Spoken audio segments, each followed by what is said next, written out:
je vais leur coller ça. Je vais le faire, laisse-le, l'écran va se mettre tout seul. Ça marche.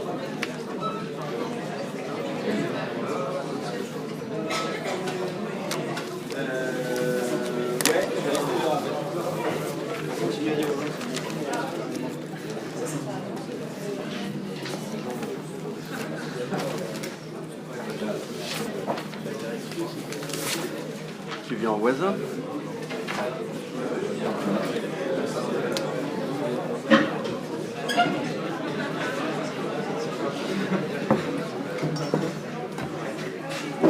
On va commencer du coup, si ça vous va. Merci d'être venus, merci à tous d'être venus. Donc la conférence proposée ce soir en lien avec le CA est organisée par Attac Campus Paris et l'Univers étudiant, une association de Pariens. Je vais vous présenter brièvement pour ceux qui ne connaissent pas Attac et Attac Campus. Donc Attac Campus, on est ensemble le groupe des étudiants de Attac. Attac, ça signifie Association pour la taxation des transactions et l'action citoyenne. C'est une association qui s'est montée d'abord pour promouvoir la taxe Tobin sur les transactions financières, pour la réglementation, la régulation de la globalisation financière. Et aujourd'hui, on s'est tourné vers plutôt l'éducation populaire tournée vers l'action. Donc pour illustrer un peu notre propos, par exemple, on a des campagnes sur le grand marché transatlantique qui est en train d'être négocié entre l'Union européenne et les États-Unis, qui aura notamment pas mal de conséquences environnementales. On pourra peut-être en reparler de l'impact du libre-échange sur l'environnement. Ou encore une campagne sur l'action des multinationales françaises, telles que par exemple BNP Paribas et son rôle dans l'évasion fiscale. Voilà. Et donc nous, au sein d'Attac Campus, on se charge de venir discuter avec vous de ces problèmes-là au sein de l'université, parce que ça nous concerne au premier chef. Je vais laisser l'univers étudiant. Bonsoir à tous. Donc, je vais vous présenter notre association l'univers étudiant. Donc, on est une association récente, qui date de décembre dernier, et on a voulu créer cette association pour sensibiliser les étudiants donc, à l'écologie et aussi à toutes les problématiques qui s'y rattachent. Donc d'un côté, on va essayer de les sensibiliser par des campagnes, en faisant des conférences. On va essayer aussi de faire une conférence sur les zones à défendre, comme le barrage de Sivens, Notre-Dame-des-Landes, prochainement, et aussi des projections débats ou ce genre de choses, et aussi sur le grand marché transatlantique, le TAFTA, on va faire des actions là-dessus. Et d'un autre côté, donc plus concrètement, des choses qui touchent directement les étudiants, on va mettre en place le tri sélectif. On est en train de voir les formalités pour faire ça donc, sur le site de Zodiac. Donc si ça vous intéresse, si vous êtes intéressé par l'écologie, si vous avez des idées à défendre, des projets à proposer, vous êtes les bienvenus. On vient de se constituer, donc tous les projets sont les bienvenus. Donc vous pouvez aller sur la page Facebook de l'univers pour nous contacter ou venir nous voir à la fin de la conférence.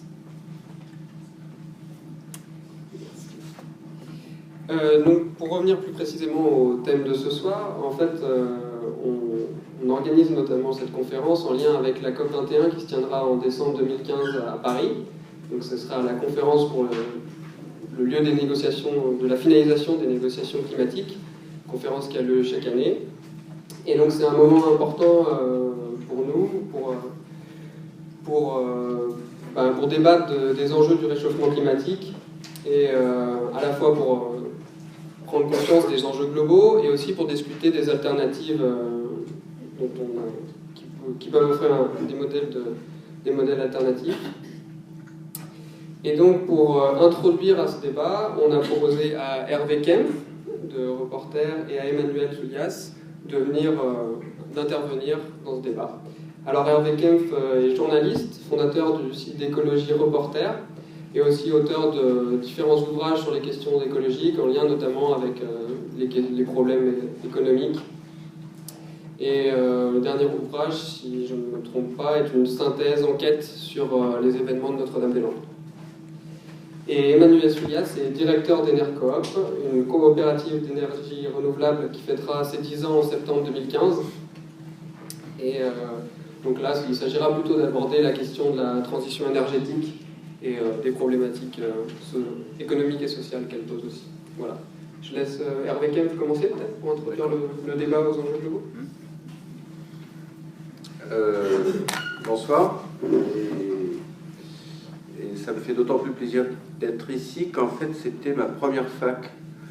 Alors, en fait c'était ma fac il y a assez longtemps et j'avais commencé à Tolbiac en histoire et en économie.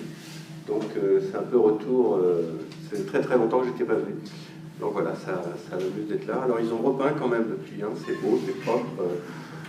Je dirais pas que c'est le luxe, mais non. Bon, enfin c'est l'impression. Hein. Voilà, alors je sais pas très bien, comme je ne sais comment dire, à quel degré de connaissance vous avez de toute cette affaire. Je vais faire un exposé assez court et puis je pense que c'est plutôt par les questions et les réponses qu'on pourra préciser pas mal de choses. Peut-être un point d'entrée pour recaler tout le débat, c'est de reprendre très rapidement l'historique de cette négociation. Parce que le sujet, c'est bien le... C'est quoi le sujet exact, en fait? Excusez-moi, je suis un peu malade, en fait. Je voudrais être sûr de... Ouais, mais tu veux bien qu'on parle plutôt sur le COP et la négociation, hein. C'est ça le point d'entrée, quand même. Les enjeux globaux qui se posent notamment autour de cette négociation. D'accord, oui, c'est ça. J'avais une inquiétude soudainement. Donc, se recaler dans l'histoire de cette négociation qui est très longue finalement et qui est devenue la seule négociation totalement universelle. C'est-à-dire que même maintenant, depuis que l'OMC est plus ou moins dans une impasse et que toutes les discussions sur le commerce et le libre-échange se font par des accords bilatéraux, même si c'est comme des accords entre régions, comme dans le cas du TAFTA, la seule négociation diplomatique, le seul débat international qui mobilise la communauté internationale est celui du climat. Donc c'est en fait devenu, quel que soit le résultat de toutes ces discussions, quelque chose de central, dans... Voilà, dans la communauté internationale. Alors, on pourrait dire que c'est parti... Un point important, ça a été la création du GIEC, Groupe intergouvernemental d'experts sur l'évolution du climat, en 1988, par un double parrainage de l'Organisation météorologique mondiale et du Programme des Nations Unies pour l'environnement, le GIEC étant une instance de synthèse scientifique. Donc il n'a pas de rôle politique en tant que tel, qui a toujours soigneusement évité d'en avoir, et grosso modo a réussi à ne pas l'avoir. Et même si en fait le GIEC est la présentation, excusez-moi, je parle un peu lentement et parfois difficilement, je continue à avoir une crève dont j'arrive pas à me débarrasser. Et donc c'est aussi une négociation et un enjeu politique qui naît d'une connaissance scientifique et d'un travail fondamentalement scientifique par rapport à d'autres types de négociations de caractère plus économique ou plus géopolitique. Là, on a une alarme qui est lancée par une communauté scientifique qui crée donc un organe de collation d'informations scientifiques sur un sujet, en l'occurrence celui du réchauffement climatique, dans l'idée de le fournir aux responsables politiques, en espérant qu'après, les responsables politiques, ou ce qu'on appelle les décideurs politiques, en prendront compte et prendront les mesures qui sont nécessaires. Donc cet organe a été créé en 1988, a produit son premier rapport en 1990, et qui a tout de suite nourri un moment extrêmement important qui s'est passé en 1992 lors du sommet de la Terre, à Rio de Janeiro, au Brésil, et qui a produit la Convention sur le climat. Convention cadre, Convention des Nations Unies sur le changement climatique. Et qui a réuni quasiment tous les pays de la planète. Il doit être maintenant 192 signataires, je crois, mais dès 92 c'était le cas, dès Rio c'était le cas. Et la chose qu'on peut retenir, c'est que d'une part, cette convention disait qu'il faut réduire les émissions de gaz à effet de serre, sans préciser les moyens, ni le délai, etc., mais l'objectif était fixé. Et par ailleurs, il y avait un concept qui est très clair et qui irrigue totalement la négociation, qui était le concept de la responsabilité commune et différenciée. La responsabilité commune, ça veut dire quoi? Ça veut dire que tous les pays participent de la responsabilité du changement climatique, étant entendu que le changement climatique est lié à l'accroissement des émissions de gaz à effet de serre, mais que cette responsabilité est différenciée puisque ces émissions ayant commencé à partir de la révolution industrielle et s'étant poursuivies au XXe siècle et même s'étant accélérées à partir de 1950, c'était très clairement, en tout cas à la date de discussion et de signature de cette convention, les pays riches, les pays industrialisés, les pays développés qui étaient les principaux responsables.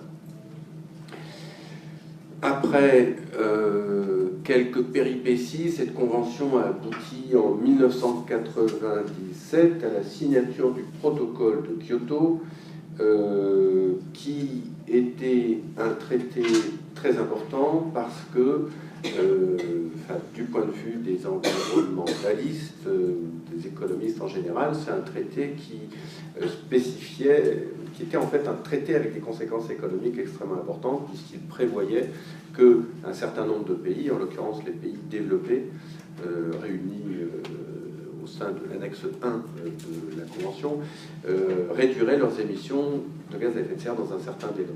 Donc sans même employer le mot de décroissance, on inscrivait quand même dans une logique diplomatique et économique l'idée qu'on mettait une limite à un des paramètres essentiels des résultats de l'activité économique. Donc, alors ça réunissait les pays de l'annexe 1, ça réunissait les pays européens, l'ex-URSS, donc la Russie, l'Ukraine, par exemple, etc., les États-Unis, le Japon et quelques pays développés. Donc, accord très ambitieux, accord extrêmement original. Et qu'est-ce qui s'est passé? En 2001, George W. Bush, le président des États-Unis, a dit bah, écoutez, nous ne le ratifierons pas. Or, les États-Unis, encore à cette période, étaient très largement le premier pays en termes d'émissions de gaz à effet de serre. C'est-à-dire que à cette époque, il représentait, alors il faudrait que je vérifie les chiffres, mais j'ai de l'ordre de 30% des émissions de gaz à effet de serre. Donc c'était très clairement non seulement le premier joueur, mais si on parlait de responsabilité, le premier responsable. Et le problème de ce premier responsable, c'est qu'il disait, eh bien, moi je ne ratifie pas ce texte. Voilà. C'était du point de vue de Bush, alors pas franchement climato-sceptique, même s'il avait un petit peu hésité, mais la doctrine gouvernementale des États-Unis est devenue assez claire. Oui, le changement climatique, on l'accepte et c'est lié à l'activité humaine. Mais en gros, pourquoi nous, États-Unis, nous réduirions alors que de grands émergents, et notamment la Chine qui commençait à être importante, à avoir une action visible forte, une puissance forte, et que les États-Unis commençaient déjà à envisager, à considérer comme un rival, la Chine, elle, n'était pas engagée. Pourquoi? Parce que la Chine était, au moment de la Convention, et encore au moment du protocole de Kyoto, et encore en 2001, disait, nous sommes un pays pauvre, nous sommes un pays en développement, certes, nous nous industrialisons rapidement, mais c'est à nous, les pays industrialisés, riches, occidentaux, de la révolution industrielle, de faire les efforts, puisque c'est vous qui avez créé le problème. Donc, protocole de Kyoto très ambitieux, mais de facto pas tout à fait sans effet véritable. Je ne rentre pas dans tous les détails, mais enfin très décevant, puisque le principal joueur se retirait précisément du jeu en disant non, moi ça ne me va pas.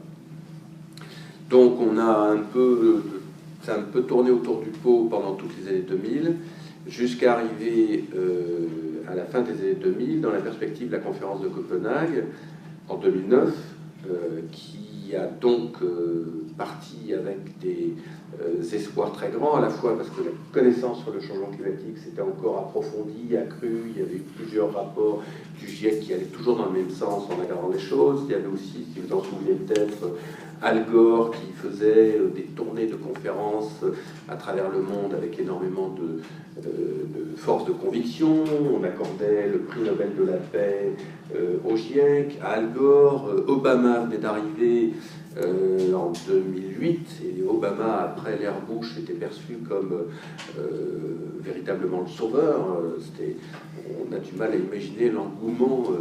Il y a toujours quelque chose qui me frappe, c'est il y avait une couverture de La Vie. Alors La Vie, c'est un hebdomadaire chrétien bonne qualité au demeurant, mais alors pour représenter la victoire d'Obama et à quel point Obama allait représenter le renouveau de l'Amérique et de nouvelles politiques, ils s'étaient débrouillés pour le mettre en photo, et puis derrière il y avait une sorte d'auréole, enfin un projecteur qui faisait une auréole, ce qui fait que Obama, il y avait une auréole derrière sa tête. Enfin, vous voyez le genre où on était dans l'enthousiasme, et d'ailleurs il y a eu aussi le prix Nobel de la paix, me semble-t-il. Voilà, donc tout ce beau monde arrive à Copenhague avec un enthousiasme tout à fait grand, et aussi, puisqu'on essaiera d'aborder la question du mouvement social, qui est extrêmement important, aussi un engouement de la société civile extrêmement important, plus qu'il n'y avait jamais eu dans une COP, et donc 40 000 personnes se retrouvent à Copenhague, et une manifestation de 100 000 personnes dans la rue. Là, je ne rentre pas dans tous les détails, mais voilà. Sauf que cette conférence qui devait sauver la planète, la Terre, le climat et l'avenir, s'est conclue par un échec fracassant que, pour résumer, on peut attribuer au choc frontal entre la Chine et les États-Unis, puisque finalement, il n'était toujours pas sorti de ce vieux, enfin pas si vieux que ça, mais de cette rivalité qui était marquée depuis une dizaine d'années, et d'autant plus que en 2009, la Chine avait dépassé, alors la date exacte, est-ce que c'est 2007 ou 2008 dans les statistiques, mais en tout cas en 2007-2008, les statistiques disaient clairement que la Chine avait dépassé les États-Unis en termes d'émissions de gaz à effet de serre. Et donc l'ancienne contestation des États-Unis commençait à prendre une pertinence plus grande, un argument plus fort, puisque en termes absolus, la Chine représente, et c'est maintenant clairement le cas, alors c'est une marge de quelques pourcents de différence entre l'un et l'autre, mais la Chine est clairement le premier émetteur de gaz à effet de serre et de CO2. Mais à quoi la Chine répondait: oui, mais vous, les Américains du Nord, vous êtes toujours les riches, les fauteurs, parce que si on raisonne en termes d'émissions par habitant, en gros, vous, les États-Unis, vous êtes en moyenne, un citoyen des États-Unis émet en moyenne 19 tonnes de CO2 par an, alors que nous, Chinois, nous en sommes encore à 5-6 tonnes, et donc la différence est très grande. Donc c'était typiquement une discussion, un dialogue de sourds.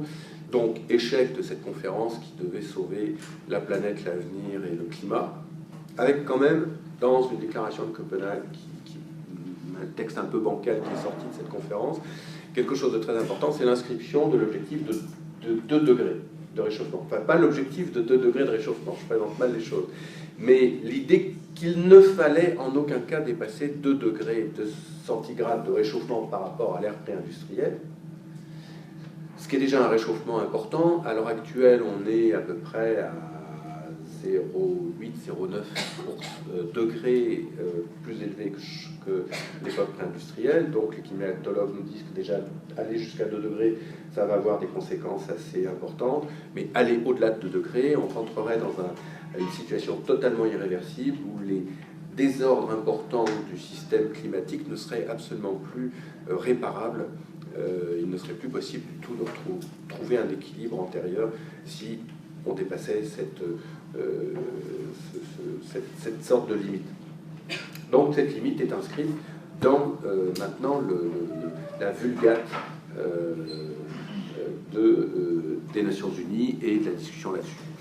Et puis, et j'ai presque fini, parce que je suis peut-être un peu long, donc je vais arriver à Paris, en 2010, donc dans la foulée de Copenhague, parce que malgré tout le système se continue d'année en année avec une régularité que la SNCF pourrait lui envier, à Cancun, malgré l'échec de l'année antérieure, se décide autre chose importante, et notamment un engagement des pays dits riches de dire, eh bien, à l'horizon, je ne me rappelle plus l'échéance qui est fixée, je crois que c'est 2020, mais on mettra 100 milliards de dollars chaque année pour aider les pays en développement à s'adapter aux effets du changement climatique.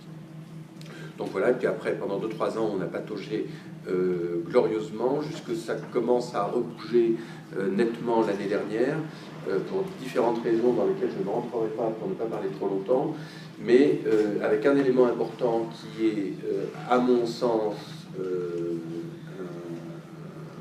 un pivot, un tournant important dans toute cette histoire de la négociation, c'est que en octobre dernier, alors vous avez peut-être vu qu'il y a eu un accord entre la Chine et les États-Unis qui en soi était important, même si ce n'était pas des engagements très forts, mais le point le plus important était en fait que pour la première fois, la Chine, par la voix de son président, a dit « nous nous engageons à plafonner nos émissions avant 2030, et plutôt si on le peut ». Et ça, c'est un changement radical parce que la Chine sort vraiment de la rhétorique qui était depuis le début, au demeurant justifiée, enfin peu importe, on ne va pas juger des arguments des uns et des autres, en tout cas sortait de cette rhétorique. Nous, pays du Sud, en développement, nous n'avons pas à prendre, faites d'abord le premier pas. Là, la Chine dit, bah oui, on reconnaît le danger, on est toujours dans une situation relative par rapport à vous, mais la question du changement climatique est tellement importante que nous nous engageons à réduire nos émissions, parce que plafonner, ça veut dire qu'à quand on va réduire, avant 2030. Donc ça, c'est vraiment, à mon sens, un événement décisif et qui va nous conduire à cette conférence de COP21 qui aura lieu à Paris en décembre prochain. Voilà, merci.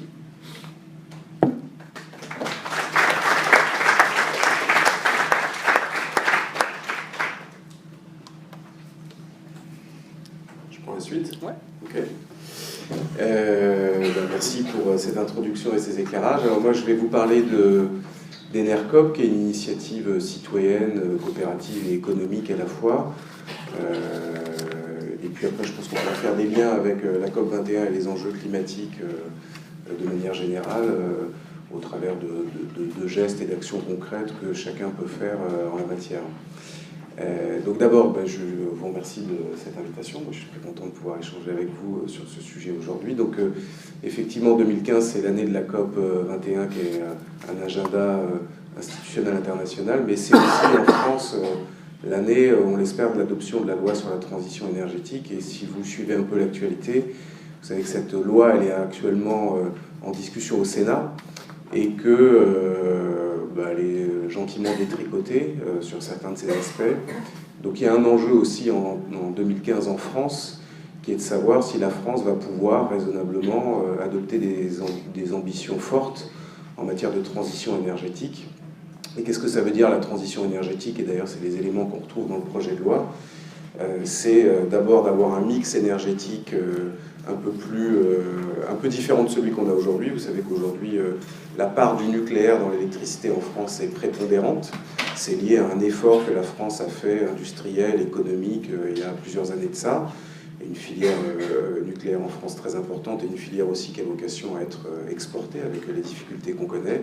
Et donc un des objectifs de la loi sur la transition énergétique, c'est de laisser une part plus importante à d'autres types d'énergie, moins polluantes ou pas polluantes du tout, et notamment les énergies renouvelables, donc celles qui sont issues du vent, de l'eau, du soleil ou de processus naturels type la méthanisation, donc en l'occurrence l'éolien, le photovoltaïque, l'hydraulique, la biomasse, le biogaz notamment. Donc ça, c'est un premier élément qu'on trouve dans l'objectif de la loi sur la transition énergétique et qui est un objectif à la fois écologique, puisqu'on veut laisser plus de place à ces énergies qui sont non polluantes, et je reviendrai sur ce qu'on appelle le non polluant par rapport au débat qu'il y a autour du nucléaire. Donc des énergies non polluantes, c'est aussi un objectif d'indépendance aussi économique vis-à-vis de certaines sources d'énergie. Vous savez que l'énergie, et là aussi le contexte à la fois géopolitique, économique, international en 2015 est très troublé. Si vous suivez un peu ces questions-là, vous avez vu que le prix de l'énergie est en ce moment très bas. Donc il y a plusieurs raisons qui expliquent ce prix de l'énergie bas. Il y a en gros l'Arabie Saoudite qui veut contrecarrer l'essor du gaz de schiste américain et donc qui ne joue pas son rôle de régulateur du prix des énergies carbonées, hydrocarbures. Il y a différents types d'autres explications que je n'ai pas forcément en tête là quand je vous en parle maintenant, mais voilà, il y a un prix de l'énergie qui est relativement bas Et ça pose aussi des questions plus larges pour un pays comme la France de l'indépendance énergétique. Aujourd'hui, pour se procurer du pétrole et du gaz, eh bien, la France est dépendante de différents pays dans lesquels le gaz, ça peut être en Algérie, en Russie, le pétrole, Moyen-Orient, pays du Nord par certains endroits, pays d'Amérique du Sud par d'autres endroits. Et il y a un enjeu d'indépendance énergétique, d'abord pour un impact sur la balance commerciale, et puis d'autre part pour pouvoir disposer de cette énergie sans trop de soubresauts. Et les pays que j'ai cités ont parfois voilà, c'est pas toujours très stable. Voilà. Donc le mix énergétique dont on parle dans la loi de transition énergétique, il y a des motivations à la fois économiques, environnementales et puis géopolitiques. Deuxième élément qu'on trouve dans le projet de loi sur la transition énergétique, c'est la question du local. Et donc cette idée que l'énergie peut être produite localement sur un territoire donné, ce qui présente plusieurs avantages. D'abord, ça crée des emplois locaux, non délocalisables. Et puis, ça crée une proximité entre l'utilisateur, le consommateur d'électricité d'une part, et puis la source d'énergie d'autre part. Donc ça a une vertu pédagogique qui est d'expliquer que quand je branche mon frigo chez moi, j'utilise de l'électricité, je sais où est-ce qu'elle a été produite, je sais par qui elle a été produite.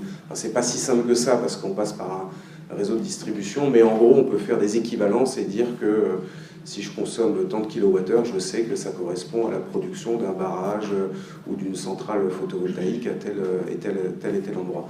Donc cet enjeu de la localisation et quelque part de la relocalisation de la production d'électricité, c'est un enjeu de la transition énergétique qui est assez fort. Un troisième enjeu qu'on trouve dans le projet de loi, et si je vous parle du projet de loi alors que j'ai dit que j'allais vous parler d'Enercop, c'est que vous sentez bien qu'on va y venir et que tout ça se rencontre à un moment donné, c'est l'idée de l'appropriation citoyenne et démocratique de la question de l'énergie. Et dans une des dispositions du projet de loi, c'est d'inciter les citoyens à investir dans des moyens de production d'énergie et dans des moyens de production d'énergie renouvelable. Il y a deux moteurs à ça. Le premier, c'est que l'épargne en France est conséquente et que l'État ne va pas pouvoir financer toute la transition énergétique. Et d'ailleurs, vous voyez bien qu'à chaque fois qu'on parle d'environnement, de climat ou de transition énergétique, on parle de fonds, on parle de contribution des États, contribution des entreprises. Mais il y a un levier super important, c'est les citoyens, et notamment en France, qui disposent d'une épargne significative et qui peuvent investir dans des moyens de production. Et puis la deuxième chose, c'est que les citoyens participent au choix au quotidien, au choix énergétique d'un territoire, participent à la gouvernance de structures que mettent en place des collectivités, ça peut être au travers de structures type des SEM, des sociétés d'économie mixte, ça peut être des associations, peu importe le statut, mais des initiatives économiques qui sont mises en place par différents acteurs sur un territoire et qui mutualisent à la fois le projet, l'ambition, le besoin de financement et l'exploitation après de ces projets énergétiques. Donc derrière, il y a un enjeu d'implication des citoyens dans la gouvernance, dans les choix, et ça c'est super important. Par exemple, vous savez peut-être que les projets éoliens n'ont pas le vent en poupe, et ça peut se comprendre parfois, parce qu'il y a eu certaines dérives et certains acteurs qui se sont investis dans cette aubaine et dans cette opportunité qui est d'investir dans des fermes éoliennes ou dans des parcs éoliens. Donc il y a des associations de riverains dans les territoires qui contestent l'installation d'éoliennes.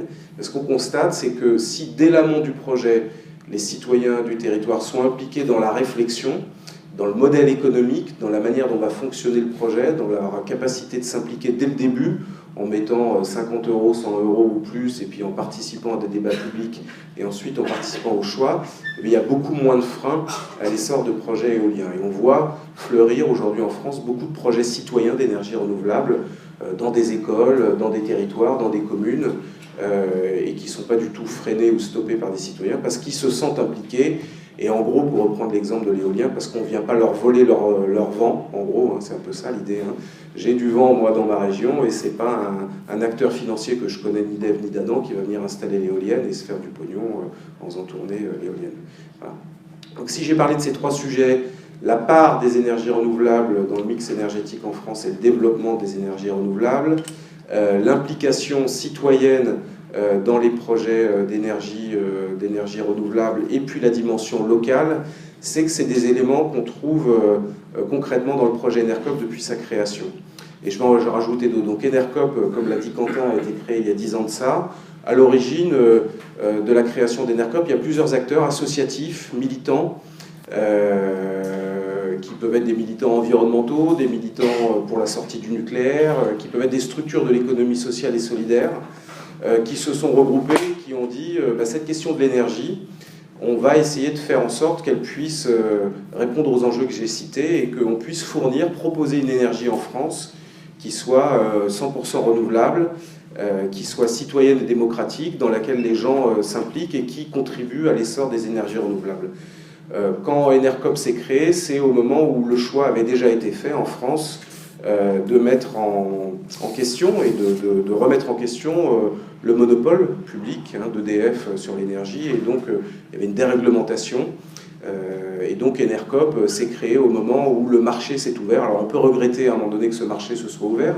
On peut regretter qu'il y ait une décision qui a été de mettre en concurrence l'acteur public qui était garant du service public de l'énergie, mais voilà, une fois que la décision a été prise, eh bien, plusieurs acteurs se sont mis sur ce marché, dont cet acteur coopératif Enercop.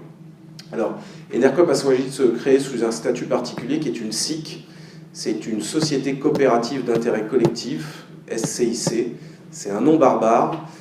C'est un peu compliqué à gérer au quotidien, mais l'idée, c'était de dire, d'une part, on n'a pas vocation à faire du profit.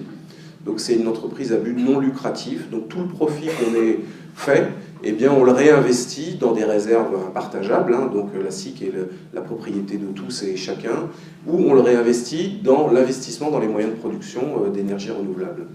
Ça, c'est le premier élément d'une SIC, donc une structure de l'économie sociale et solidaire, non-lucrativité du projet. Deuxième élément, c'est toutes les personnes impliquées, toutes les parties prenantes dans ce cycle de vie de l'énergie participent à la gouvernance de la SIC. Donc dans la SIC Enercop, il y a plusieurs collèges, ce qu'on appelle des collèges dans la gouvernance, dans le conseil d'administration d'Enercop. Il y a les producteurs d'énergie renouvelable, donc les gens qui concrètement produisent cette énergie éolienne, photovoltaïque, hydraulique.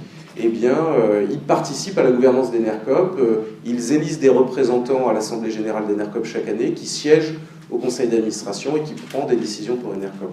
Deuxième collège, c'est les consommateurs d'énergie qui eux-mêmes élisent leurs représentants. Donc les consommateurs ont leur mot à dire sur la conduite de leur entreprise, sur des questions comme le tarif, sur des questions comme le développement de nouvelles offres, sur des questions comme le développement d'Enercop sur les territoires. Troisième collège, les partenaires. Donc là, on va trouver des structures de l'économie sociale comme la NEF, qui est une banque éthique, le Crédit Coopératif, qui est une banque qu'on peut qualifier d'éthique, elle aussi, dans une certaine mesure. D'autres structures de l'économie sociale, la Massif, qui est une mutuelle d'assurance, elle aussi issue de l'économie sociale. Voilà, donc des partenaires qui, à un moment donné, ont choisi de soutenir le projet Enercop et aussi participent de la gouvernance. Donc j'ai dit les producteurs, les consommateurs, les partenaires et les territoires. Et donc les collectivités locales, que ce soit des mairies, des départements, des régions, ont vocation aussi à participer à la gouvernance d'Enercop et à prendre des décisions pour le compte d'Enercop. Donc ça, c'est un choix qui est à la fois un choix économique, et éthique et social d'organisation, qui est de dire on crée cette coopérative d'énergie, on n'est pas là pour faire du pognon ou du profit, et on veut que la décision soit collective et qu'on associe toutes les parties prenantes aux décisions que la coopérative est en mesure de prendre. Ça, c'était donc il y a 10 ans à peu près, et puis progressivement Enercop s'est développé, donc je vous la fais vite, aujourd'hui Enercop c'est 21 000 clients, donc c'est un nain, c'est même une puce comparé aux 35 000 clients d'EDF. Donc c'est vraiment tout petit, 21 000 clients, 15 000 sociétaires. Alors qu'est-ce que c'est qu'un sociétaire pour ceux qui ne le savent pas? C'est quelqu'un qui prend une part dans le capital d'Enercop et dit la part minimum c'est 100 €, je place 100 € ou plus dans le capital d'Enercop, je deviens sociétaire d'Enercop et donc je suis amené moi-même à élire les représentants à l'Assemblée Générale pour le conseil d'administration et je participe au quotidien à la vie d'Enercop.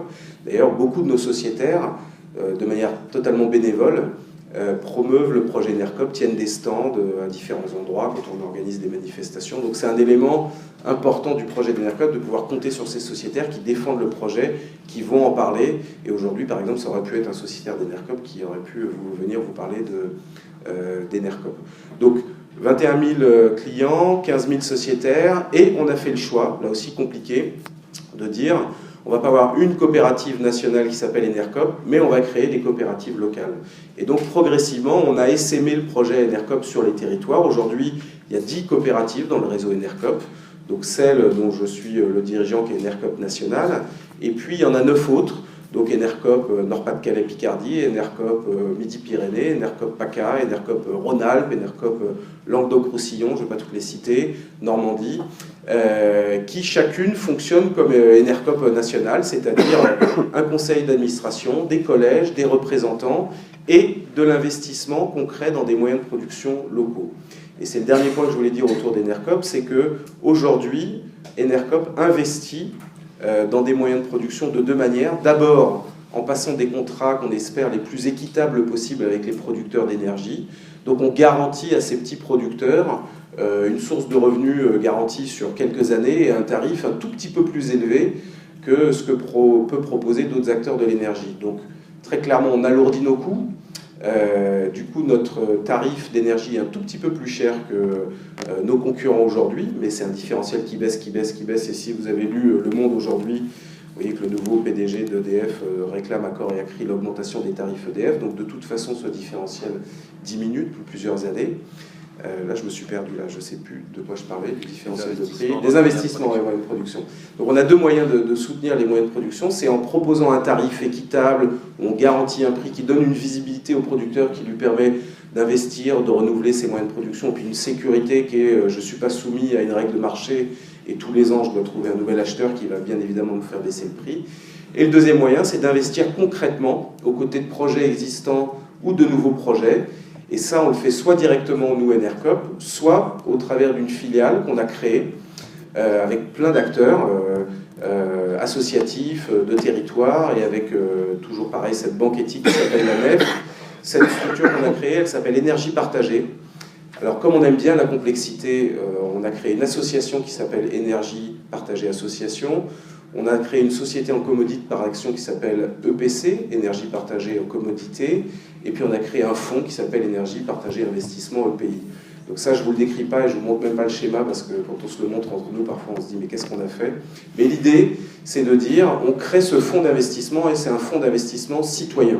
C'est-à-dire qu'il fait appel à l'investissement citoyen pour investir dans les moyens de production. Donc si vous avez l'occasion d'aller sur le web, tapez Énergie Partagée, vous verrez comment fonctionne le dispositif. C'est aujourd'hui un fonds qui a levé 7 millions d'euros auprès de particuliers, juste des particuliers, qui ont mis chacun un peu d'argent. Ces 7 millions d'euros aujourd'hui, on espère que ça sera 10 millions d'euros fin 2015. Et avec ces 10 millions d'euros, qu'est-ce qu'on fait? Eh bien, on soutient des projets citoyens. Donc l'exemple que je vous ai cité, des parents d'élèves qui, par exemple, décident d'installer une toiture photovoltaïque sur une école. Un village qui décide d'aller vers une autonomie énergétique et donc de construire des projets d'éolien autour de chez eux. Voilà. Des agriculteurs qui sont plutôt dans une démarche bio et qui veulent aller au bout de la démarche et qui veulent faire de la méthanisation et donc construire une structure qui va permettre, sur la base des déchets agricoles, de créer du gaz et ou de l'énergie. Voilà. Donc le projet Enercop, c'est ça, c'est donc développer la part des énergies renouvelables, c'est être coopératif et collaboratif et essayer de prendre une décision la plus, j'allais dire, partagée possible. C'est de la non-lucrativité et c'est d'essaimer des initiatives locales, les plus locales possibles, pour que chacun puisse s'approprier concrètement ces enjeux de l'énergie. Si j'ai cité tous ces exemples-là et si j'ai fait le pan avec la loi sur la transition énergétique en amont, c'est que nous, on pense que c'est des sujets hyper importants, que c'est des sujets qui vont être débattus à l'occasion de l'adoption de la loi ou qui vont être débattus de manière moindre pendant la COP 21. Et c'est très bien que ça fasse l'objet de débats publics. Mais comme l'a dit Hervé Kempf, il y a une mobilisation citoyenne de plus en plus forte dans ces grands moments annuels, institutionnels de débat.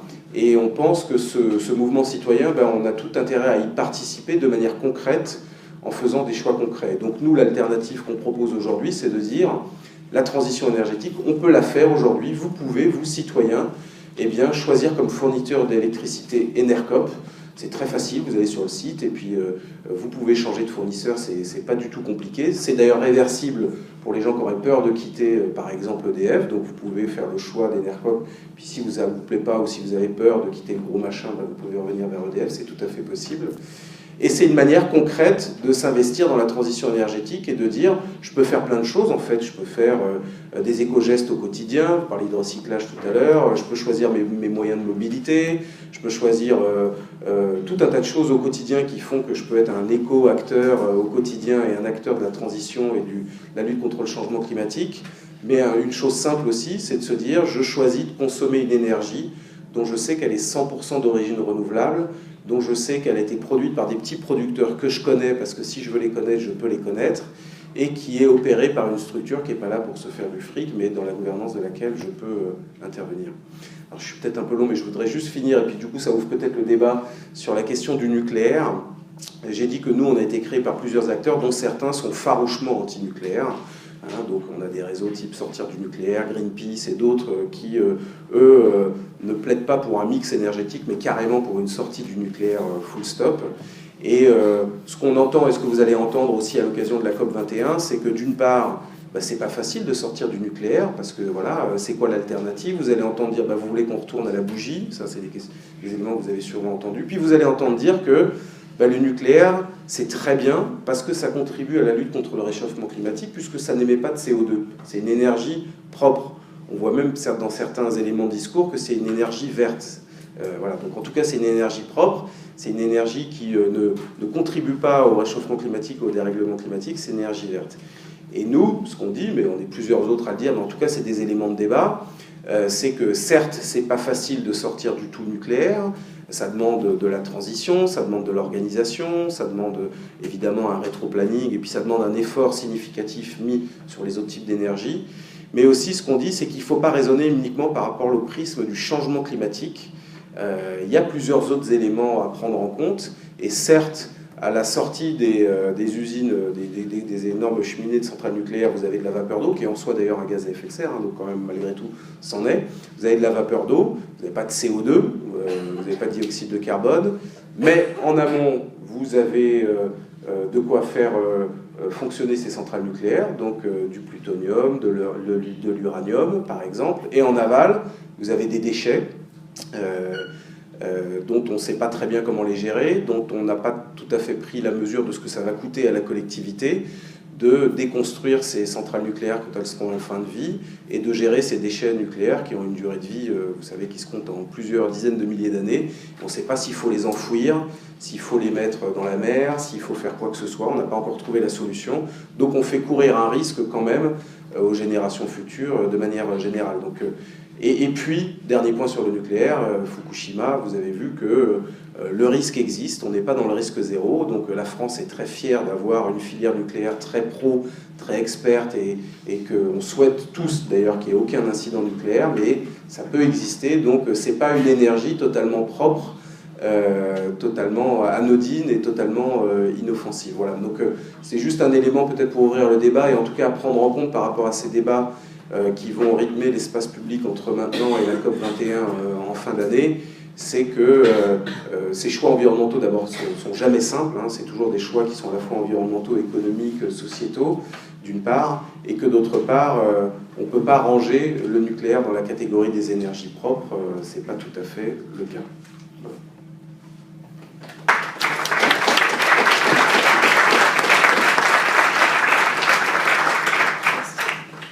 Merci à tous les deux pour ces interventions.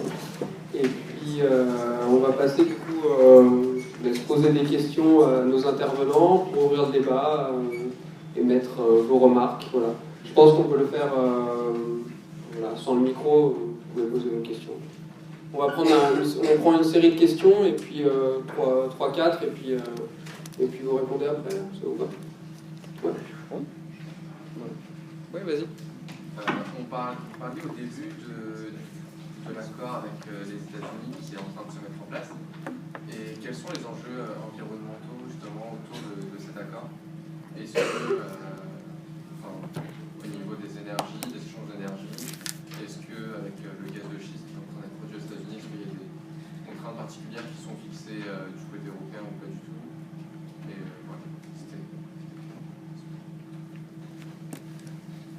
j'ai une question.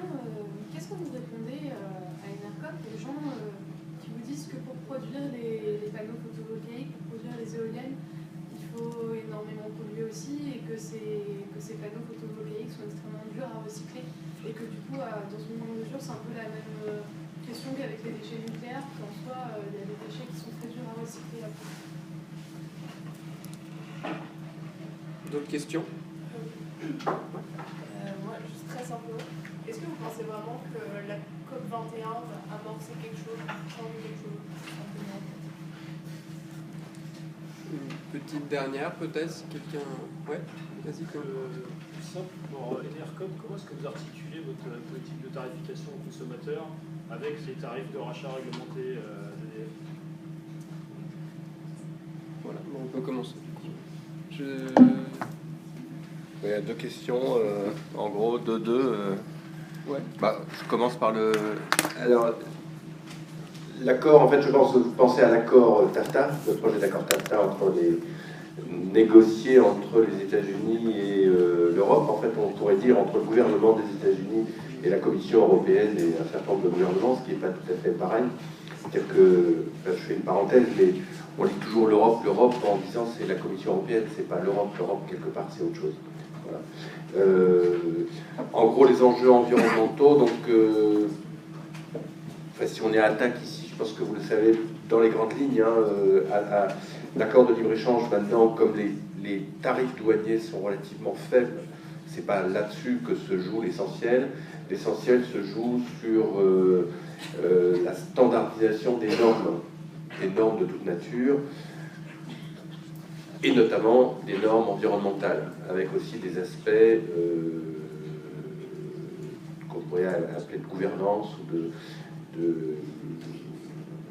de rapport des entreprises, des tribunaux d'arbitrage plutôt que le recours aux tribunaux, etc.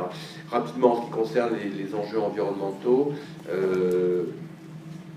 comme les règles environnementales sont généralement plus strictes en Europe qu'aux États-Unis, quand il y a une négociation, on va généralement vers un point à mi-chemin entre les deux. Et donc pour les Européens, ça se traduirait vraisemblablement, c'est le chemin que cela semble prendre vers un alignement des normes, en tout cas un abaissement des normes environnementales. Et ça peut se jouer, alors c'est difficile puisque comme vous le savez, les textes sont quand même pas publics, c'est une négociation extrêmement opaque, etc. Mais il y a deux aspects sur lesquels il est à peu près clair qu'il y aurait des problèmes, c'est sur les OGM, où le régime d'autorisation très complexe qui aboutit à des quasi-moratoires en Europe serait plus ou moins aligné ou poserait des problèmes par rapport au TAFTA, notamment parce que le TAFTA créerait des possibilités plus grandes pour des entreprises d'attaquer des gouvernements qui appliqueraient telle ou telle norme, et par exemple aussi par rapport au gaz de schiste et à l'interdiction de la fracturation hydraulique, et aussi parfois avec des aspects, par exemple on a parlé de secret des affaires récemment, je pense que vous avez vu ça, c'était une loi que, dans le paquet Macron que l'excellent président de gauche François Hollande voulait passer avec son excellent Premier ministre de gauche et son tous de gauche, donc il voulait faire passer une loi fourre-tout dans laquelle il y avait un secret des affaires, et par exemple le secret des affaires ça signifie très clairement que la composition des fluides et des produits chimiques utilisés dans la fracturation hydraulique pour extraire du gaz de schiste serait considéré comme relevant du secret des affaires. Alors que par exemple en France, à l'heure actuelle, ou en Europe, eh bien, la composition de ces fluides devrait être rendue publique. Donc voilà très concrètement le type de problème qui pourrait se poser et qui sont impliqués par ces accords. Quant à l'autre question totalement différente sur la COP21, va-t-elle changer quelque chose, va-t-elle produire quelque chose? Moi je suis journaliste, je ne suis pas devin du tout. Donc en fait je ne sais pas. Et d'autant plus qu'il y a toujours dans la théâtralité du système des COP, de ces grandes réunions internationales, il y a aussi des dimensions humaines, des dynamiques qui font que c'est très difficile, même une ou deux semaines avant, de voir comment les choses vont se passer.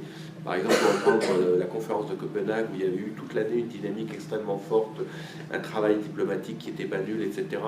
Le clash final a surpris beaucoup.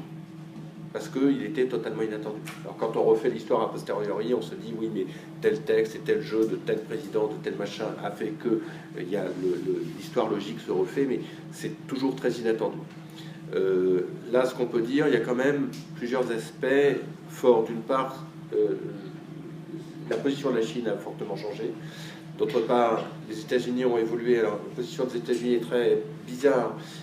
À la fois, la position d'Obama, du gouvernement Obama, est très claire.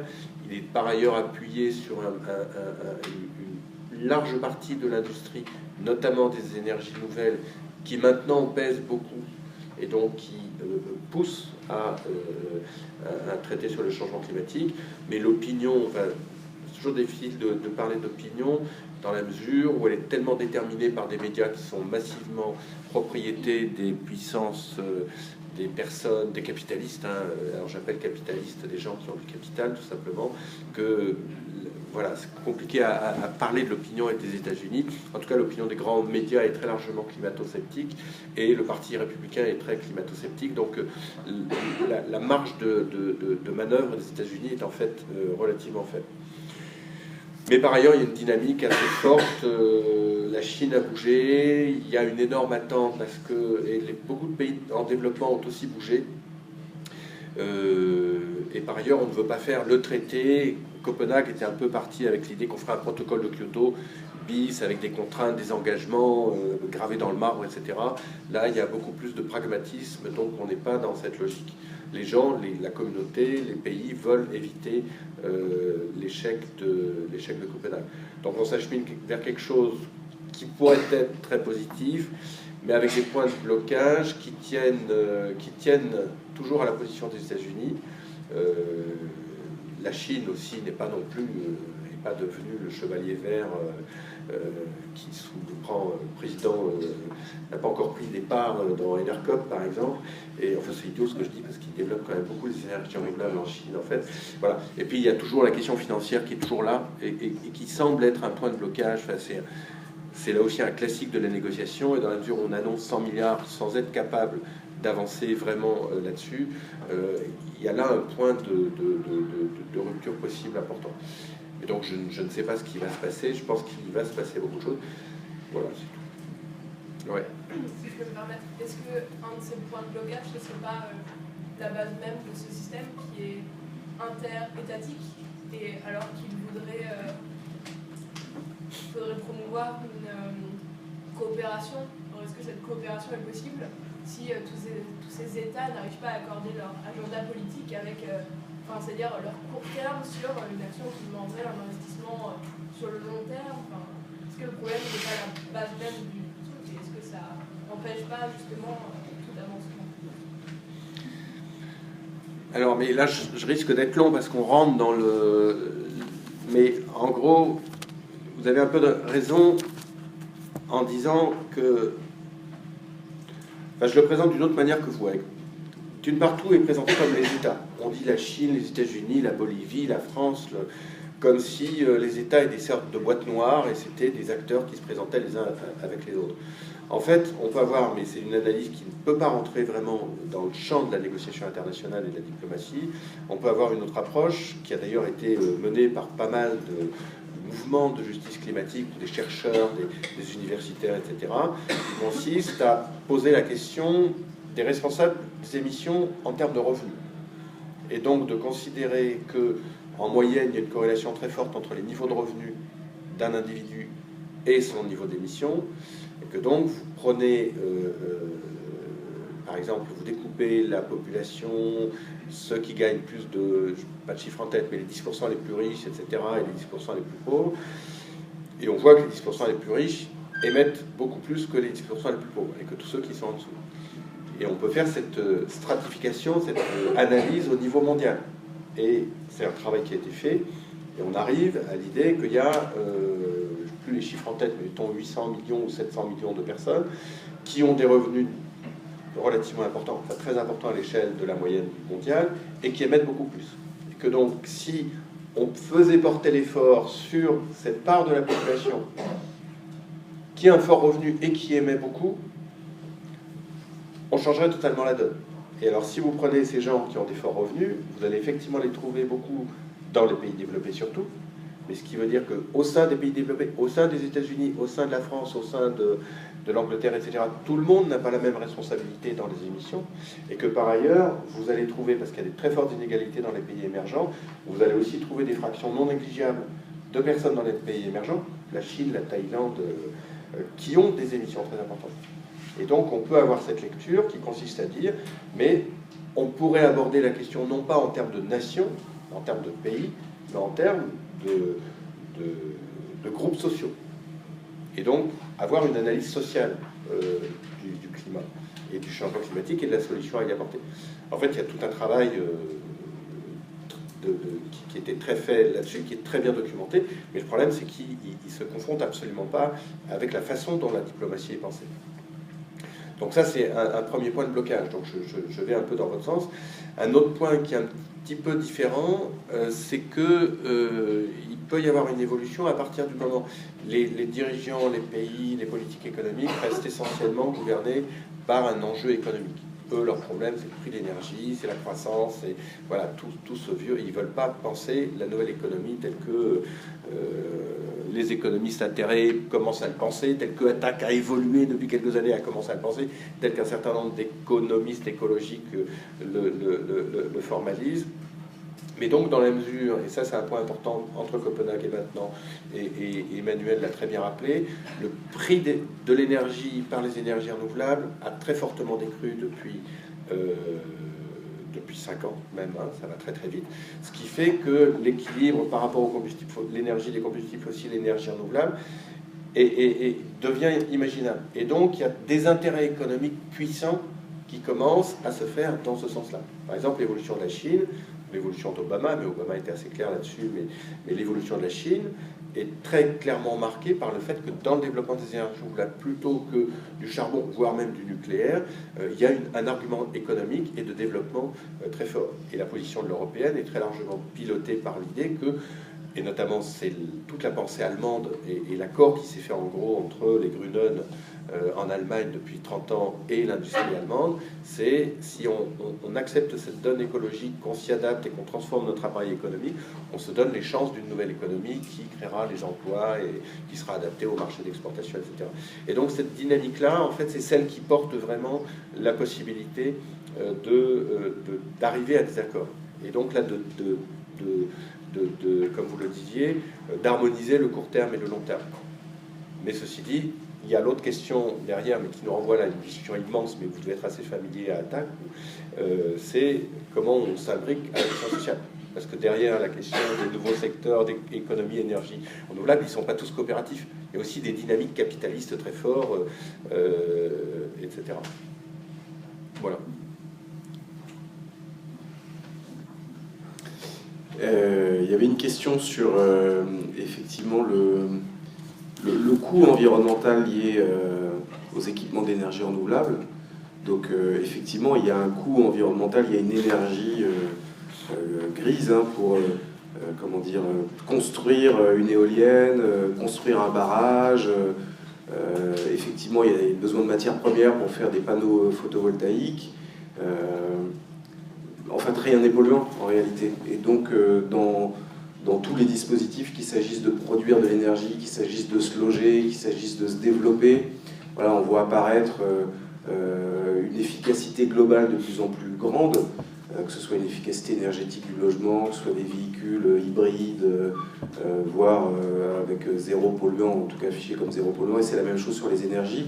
Mais immanquablement, de toute façon, il y a toujours un impact environnemental en amont. Donc il y a de la matière première, il faut construire, les procédés pour construire eux-mêmes polluent, et effectivement, il y a des équipements qui à un moment donné atteignent la fin de leur cycle, ils sont en fin de vie, et il faut pouvoir les recycler, d'où l'intérêt de penser aux filières de recyclage dès l'amont. C'est tout l'enjeu de l'économie circulaire, de dire dès que je réfléchis à un processus industriel, j'anticipe d'ores et déjà la fin de vie, et donc la capacité que j'aurai à recycler chacun des éléments pour pouvoir les remettre dans un nouveau dispositif. Donc voilà, premier élément, effectivement, rien n'est zéro polluant. Voilà. Deuxième élément, sur les énergies renouvelables et spécifiquement sur le photovoltaïque, il y a une maturité technologique qui s'installe peu à peu. et qui fait que on optimise de plus en plus les process et donc la durée de vie de l'équipement et donc le besoin en matières premières en amont. Voilà. Donc ça se fera progressivement. Il y a une efficacité qui est quand même assez spectaculaire dans le domaine du photovoltaïque, qui sur les 10 dernières années a vu le jour, et je pense que ça va continuer. Et du coup, ça pose la question aussi de l'effort financier en amont de R&D, et de la même manière que l'État, à un moment donné, a investi massivement, si ce n'est quasi exclusivement sa R&D, dans l'optimisation du nucléaire, et bien l'État aussi pourrait investir dans la R&D en matière de photovoltaïque, d'éolien, d'hydraulique et d'autres types de dispositifs issus d'énergie renouvelable pour justement améliorer les processus dès l'amont et que ce soit le plus efficace possible. Voilà. Mais vous avez raison, il y a toujours un impact environnemental à tout, et voilà, même si on change les ampoules et qu'on prend des LED ou des ampoules fluorocompactes, il y a toujours un impact environnemental, voilà, quoi qu'il arrive. Il y avait une question autour de la tarification d'Enercop par rapport aux tarifs réglementés d'EDF. Donc effectivement, pour ceux qui ne le savent pas, en France, les tarifs d'énergie sont réglementés, et ceux d'EDF sont réglementés, c'est-à-dire que c'est les pouvoirs publics qui déterminent le niveau auquel EDF vend son électricité et GDF vend son gaz. Alors c'est en train d'évoluer. Mais du coup, c'est une énergie, on a en France une énergie qui est relativement peu chère, et quand on compare le prix de l'énergie en France au prix de l'énergie de l'électricité, sans aller trop loin en Europe, effectivement, on a l'électricité, si ce n'est la moins chère, en tout cas une des moins chères d'Europe. Donc c'est un choix. Donc on peut dire qu'elle n'est pas chère parce qu'elle n'inclut pas tous les coûts, et notamment elle n'inclut pas aujourd'hui le coût lié à la déconstruction des centrales et à la gestion des déchets nucléaires. Et ce qu'on constate aussi, c'est que ces tarifs, ils augmentent en fait régulièrement. Je refais référence à cette interview de Maurice Lévy. Maurice Lévy, c'est ça? Ou non, pas Maurice Lévy, non. Je me rappelle plus son prénom. Ouais, c'est pas Maurice. Bon. Aujourd'hui, le nouveau PDG d'EDF, qui demande très clairement à l'État, comme tous ses prédécesseurs l'ont fait, de bien vouloir augmenter les prix de l'énergie parce qu'il faut qu'ils investissent, parce qu'il faut qu'ils renouvellent leur parc. Voilà. Donc on a aujourd'hui un différentiel de prix qui n'est pas très en faveur d'ailleurs des concurrents d'EDF, puisque le prix d'EDF, l'électricité d'EDF est relativement bas. Et donc nous, Enercop, on est très clairement au-dessus. Par contre, le différentiel diminue. Et s'il y a 5-6 ans, on pouvait avoir de l'énergie qui pouvait être de 30 à 35% plus chère que l'électricité d'EDF, aujourd'hui on est plutôt à 18%. Alors 18%, si on prend le cas d'un ménage moyen français, c'est-à-dire un couple avec 2 enfants qui habite un appartement, ça fait un surcoût de 8 € par mois. Donc sur une année, ça fait 90 €, un peu plus, presque 100 €. Donc c'est pas rien, mais par mois, c'est pas grand-chose. Voilà. Donc je dis ça parce qu'on nous dit Enercop, vous êtes super cher. Non, on est un tout petit peu plus cher, et de moins en moins cher. Voilà. Mais pour nous, on en fait aussi un enjeu de fierté, c'est-à-dire qu'on peut expliquer pourquoi notre tarif est un tout petit peu plus cher. C'est parce que c'est lié à ce que j'ai dit tout à l'heure, c'est-à-dire qu'en amont, eh bien, on fait le choix de rémunérer correctement les producteurs, de s'engager dans la durée avec eux et d'investir à leur côté. Et puis en termes d'organisation d'entreprise, on fait le choix de créer des coopératives locales, et derrière, donc, il y a de l'emploi, il y a des gens qui travaillent, et ça aussi, c'est un coût qu'on intègre globalement dans notre tarif.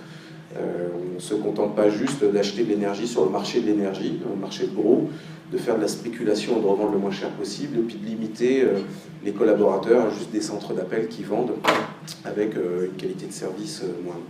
Donc voilà, donc nos tarifs, ils évoluent par rapport aux tarifs réglementés qui eux-mêmes augmentent, et puis il y a certains pans d'activité qui vont voir venir la fin des tarifs réglementés. Donc à terme, de toute façon, les tarifs réglementés vont disparaître pour tout le monde, et ça commence dès le 1er janvier 2016, où pour certains types de professionnels qui ont des installations au-dessus d'une certaine puissance, qui est 36 kVA, donc en l'occurrence les collectivités locales, les grandes entreprises et certaines PME, TPE, eh bien le tarif réglementé de vente d'EDF va disparaître. Et donc aujourd'hui, c'est un peu la boule de cristal, tout le monde s'observe, on ne sait pas si EDF va du coup mécaniquement augmenter ses tarifs de manière significative, ou si au contraire ils vont faire du dumping sur certains secteurs d'activité pour pouvoir conserver la clientèle. et tout le monde s'observe un peu. Donc nous, en tout cas, notre credo, il est toujours le même depuis le début, c'est-à-dire qu'on n'a jamais augmenté notre prix d'énergie. Donc le prix de l'énergie de l'ENERCOP il y a 10 ans, c'est le même que maintenant. Hors taxe, hein, évidemment, parce que dans le prix de l'énergie, c'est compliqué aussi l'énergie. Il y a l'abonnement, il y a la consommation, et puis il y a des taxes. Et c'est un système énormément taxé. Il y a des taxes locales, il y a une taxe qui s'appelle la CSPE, qui est la contribution au service public de l'énergie. Il y a beaucoup de taxes. Nous, notre tarif, il n'a jamais augmenté, il n'augmentera jamais. Enfin, en tout cas, c'est la promesse qu'on fait, on verra si on la tient, mais en tout cas, il n'augmentera jamais. Donc, on pressent mécaniquement que notre tarif, il va être compétitif. Et on le voit déjà, parce qu'on répond à des appels d'offres de collectivités en ce moment, en faisant des simulations, que notre tarif devient compétitif dans les 2-3 ans à venir pour certains types de besoins, pour certains types de consommateurs. Voilà. Donc cette question du différentiel de prix, elle est énorme parce qu'à chaque fois on nous dit vous êtes plus cher donc vous n'êtes pas socialement accessible, donc c'est une énergie qui est réservée aux gens qui ont un peu d'argent, et donc on entend toujours la sempiternelle histoire, c'est pour les bobos, patati patata. D'abord c'est pas vrai, et puis d'autre part enfin, voilà, encore une fois, choisir son électricité comme choisir son alimentation, comme choisir son moyen de se déplacer, comme choisir son mode d'habitat, comme choisir tout un tas de choix de consommation du quotidien, on peut à un moment donné arbitrer et dire je paye un tout petit peu plus cher ici, je paierai un peu moins cher là, parce que je veux soutenir quelque chose auquel je crois, qui est vertueux, et je soutiens un peu plus, je fais un acte un peu plus qui n'est pas uniquement un acte de consommateur, je fais un acte d'éco-consommateur, c'est-à-dire je mets vraiment du sens derrière mon geste d'achat. L'autre élément, pour répondre complètement à la question, qu'on développe aussi, c'est qu'on développe des services d'aide à la maîtrise de la consommation d'énergie. Et donc l'idée, c'est de dire, toutes choses égales par ailleurs, et à ISO, évidemment, vous payez plus cher, mais en revanche, si vous faites des efforts en amont et que vous optimisez, vous avez une maîtrise de votre consommation d'énergie, vous paierez moins cher. Et ça aussi, on pense que c'est vertueux, c'est-à-dire qu'il faut donner à l'énergie son vrai prix, et aujourd'hui, le prix de l'électricité en France n'inclut pas tous les coûts, donc il est trop bas. Donc le vrai prix de l'électricité, il faut l'avoir en tête, ça va augmenter. En revanche, la question, c'est comment je limite, moi, mes besoins en termes de consommation. Je n'ai pas besoin, effectivement, d'allumer tout le temps. Voilà, enfin, ça pose des questions plus vastes que vous connaissez de choix de vie aussi. Hein. On sait qu'il y a de plus en plus d'équipements connectés qui consomment de l'énergie. Voilà, enfin, ça pose des vraies questions de ce type-là.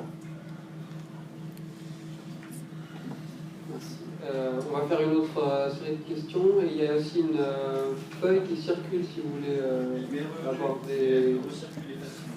Voilà, si vous voulez rester en contact avec nous pour d'autres événements. Voilà. Ouais. Alors moi j'ai une question pour chacun. Là où moi je trouve que l'ENERCOP a du sens, c'est parce que justement c'est vu comme une question qui est très technique, la question énergétique. Et donc le fait d'être sur des coopératives locales, et ça permet aux citoyens de mieux comprendre, de se réapproprier et aussi pouvoir décider justement démocratiquement de ses choix énergétiques. Ça permet aussi du coup, vu que c'est décentralisé, alors qu'à l'heure actuelle le modèle est centralisé avec le nucléaire, ça permet aussi de diversifier le mix énergétique, d'aller contre justement le nucléaire et en même temps avec cet aspect démocratique intéressant. Mais la loi sur la transition énergétique, c'était quand même une loi qui a été beaucoup critiquée parce que justement c'était un peu la loi pour EDF. Et alors, est-ce que vous, à la suite de cette loi, est-ce qu'elle va permettre justement de changer vraiment ce modèle-là ou pas? Et la deuxième question que j'avais pour Kent, c'est sur les débats sur la COP21, toute la question de la solidarité dans le Sud, elle se pose au niveau des fonds verts et des transferts financiers. Ça se pose aussi sur la question des transferts technologiques et techniques. Et moi, je voulais savoir si, du coup, ENERCOP aussi, mais est-ce que vous seriez prêt à faire, est-ce que vous êtes d'accord pour faire ces transferts technologiques-là vers les pays du Sud? Une question? Oui. Moi, c'est un peu dans le même article, ça me connaître un peu la pollution environnementale d'un continent comme l'Afrique. Enfin, vous savez qu'il va jouer un rôle majeur, peut-être pas tout de suite, d'ici 50 ans, je pense. Les denrées alimentaires vont devenir assez rares, donc c'est un peu connaître si vous les avez en tête, les positions. Je sais qu'elles peuvent être un peu diverses, mais les positions d'Afrique sur ces questions environnementales. Une dernière, peut-être? Oui. ENERCOP, vous disiez que ça avait plus de 20 000 particuliers maintenant qui étaient clients, et vous disiez aussi que vous répondez à des appels d'offres de collectivités. Est-ce qu'il n'y a pas un vrai enjeu, du coup, d'aller voir les entreprises, les administrations, peut-être les universités aussi, je ne sais pas, pour la transition énergétique. Je vous laisse répondre, je sais pas. Ouais. Je vais bien commencer, comme ça on alterne. Est-ce que la loi de transition énergétique, elle est faite pour EDF? De toute façon, je vais aller vite, hein, mais en France, tout le débat autour de l'énergie, il est globalement fait pour certains acteurs qui sont toujours les mêmes. Donc voilà, parce qu'on est en situation de quasi-monopole, et puis parce qu'on a voilà, différents acteurs qui ne sont pas si nombreux que ça, mais entre EDF, Areva, certains corps, voilà. En gros, les questions énergétiques, elles sont, ça pose la question effectivement de l'appropriation citoyenne et démocratique et de la gouvernance et de la transparence, elles sont un peu tenues par certains acteurs. Donc on sait aujourd'hui, et il n'y aura pas de surprise, hein, que la loi sur la transition énergétique, quelles que soient ses dispositions, elle ne heurtera pas EDF. Voilà. Et EDF, de toute façon, fera en sorte que soit validé et voté, ce qui ne le met pas trop dans l'embarras. Ça, c'est le premier élément, donc voilà, il faut l'acter. C'est pas pour autant que ça ne peut pas comment dire, aider d'autres acteurs ou répondre à d'autres enjeux. Et ces enjeux, je les ai cités. Donc, dans la loi sur la transition énergétique, très clairement, la possibilité qu'ont les citoyens d'investir dans des projets citoyens, elle est actée et elle est discutée. La possibilité qu'ont les collectivités locales de développer leurs propres projets ou de rentrer dans le capital de coopératives comme la nôtre, c'est écrit aussi.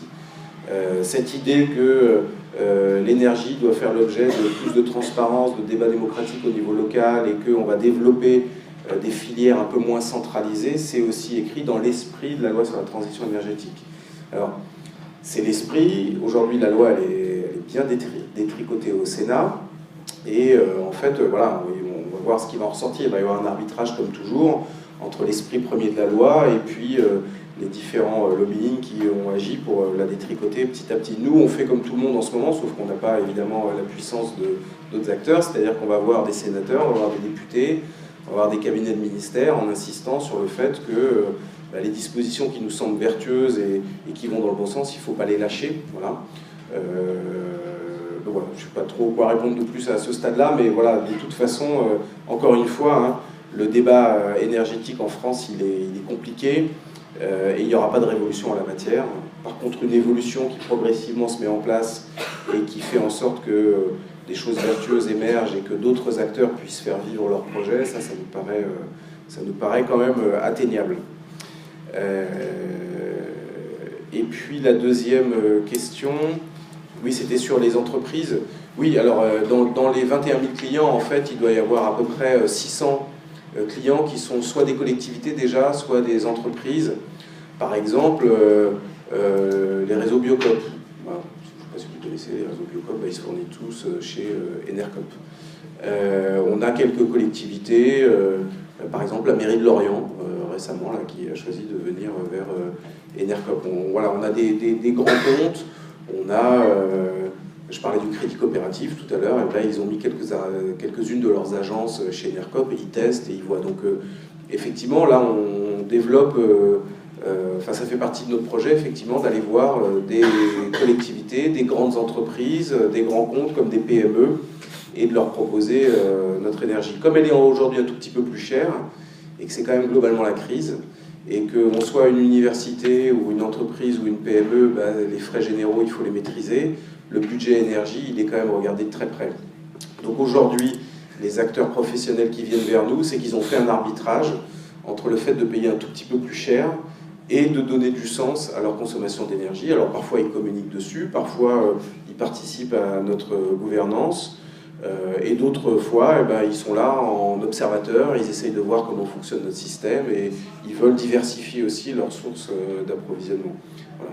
Mais très clairement, les acteurs de la puissance publique, les collectivités et quelques grandes entreprises qui communiquent allègrement sur leur démarche développement durable RSE, c'est des cibles pour nous, en tout cas, de les mettre face à leurs responsabilités, de dire là, vous pouvez aujourd'hui agir concrètement sur votre impact carbone de manière générale et votre contribution environnementale de manière plus large. Je vous laisse les questions difficiles. Oui. Bon, non, sur la loi sur la transition énergétique, moi je suis plus pessimiste que vous. Enfin, là, je vois bien la position d'Enercop. Bon, c'est un acteur, donc on prend ce qu'il y a à prendre, mais globalement, cette loi est totalement sidérante. C'est-à-dire que c'est pas une loi de transition, c'est une loi d'aménagement, mais pour maintenir une structure de production d'électricité et avec un choix nucléaire qui est en fait réaffirmé avec encore plus de vigueur.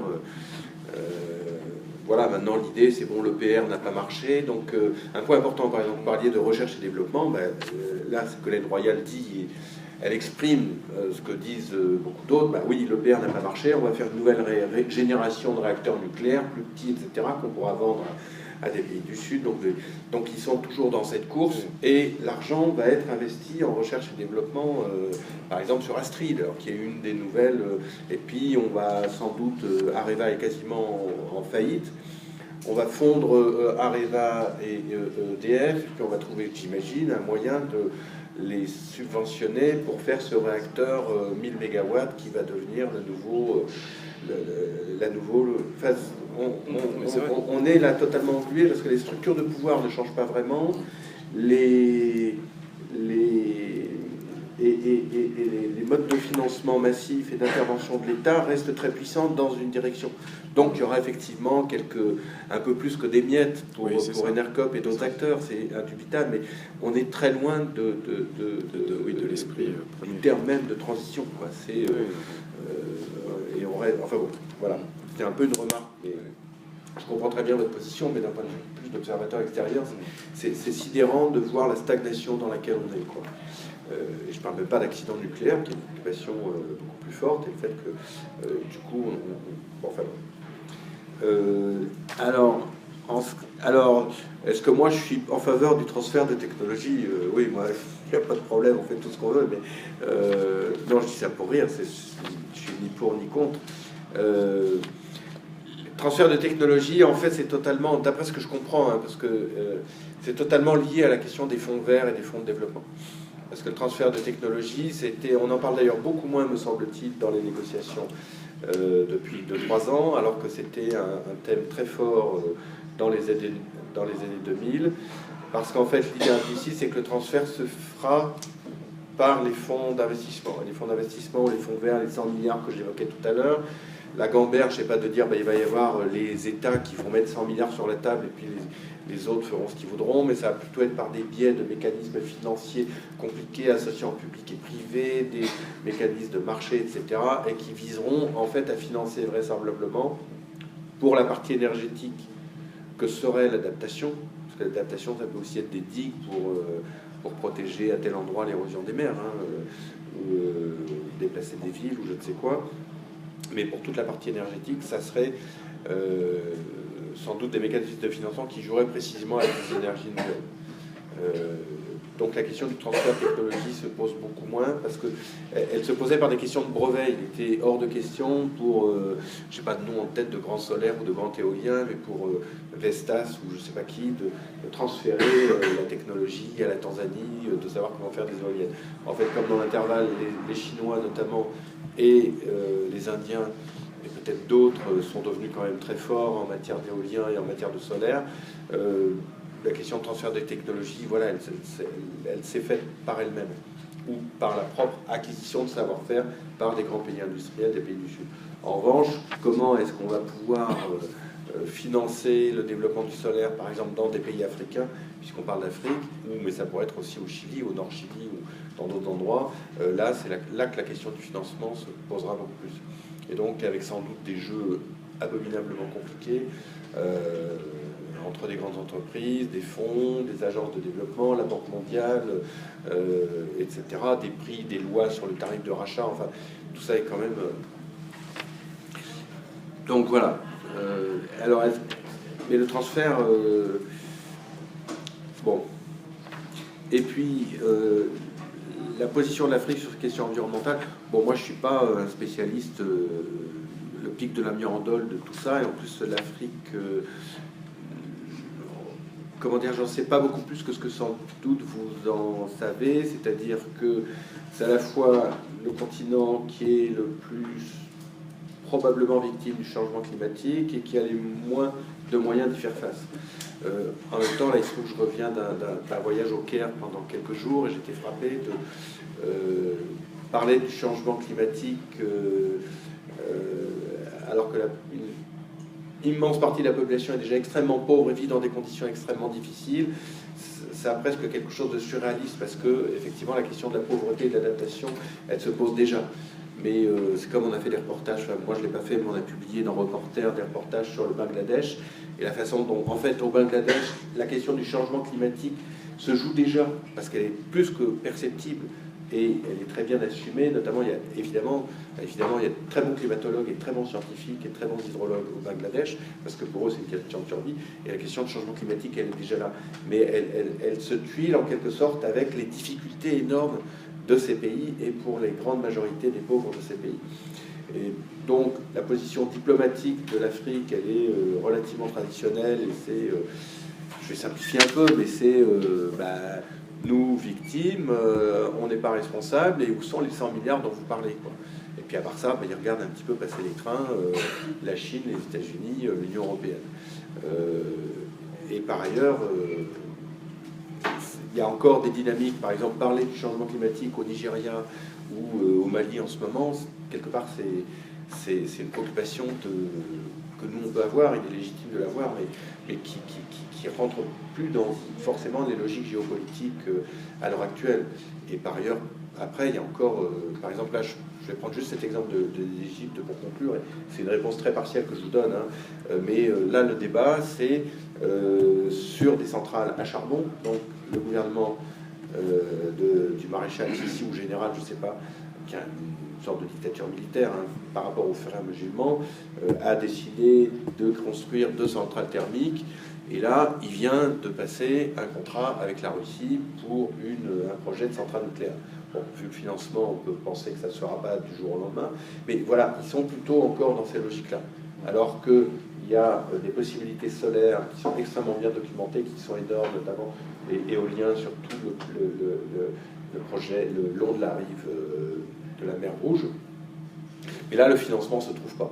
Parce que là, on rentre dans les discussions économiques. Pour l'instant, le charbon, c'est peu cher et il y a un intérêt économique à court terme à le faire. Et alors que le solaire ou l'éolien, il y a des possibilités énormes, mais il n'y a pas la capacité de financement dans des pays qui sont encore démunis de fortes capacités de financement. Et à l'extérieur, il ne se trouve pas. Voilà quelques bribes que je peux apporter par rapport à cette question. D'autres questions? Il y avait pas... Justement, c'était intéressant de la part de Hervé Camp de parler des pays qui sont en voie de développement ou pas encore, et de voir que même dans ces pays dont on a une vision plutôt un peu péjorative, pays peu développés, on voit des initiatives où des populations plutôt rurales sont concernées par des thématiques comme l'autonomie et justement s'orientent vers l'acquisition d'énergie renouvelable justement pour assurer cette autonomie. Et justement en France on voit aussi que ce sont plutôt des dispositifs locaux sur des populations qui ont des terrains. Et donc c'est pas vraiment... en tant que citadin on ne voit pas vraiment d'offres tournées vers nous pour être un acteur, être un éco-citoyen.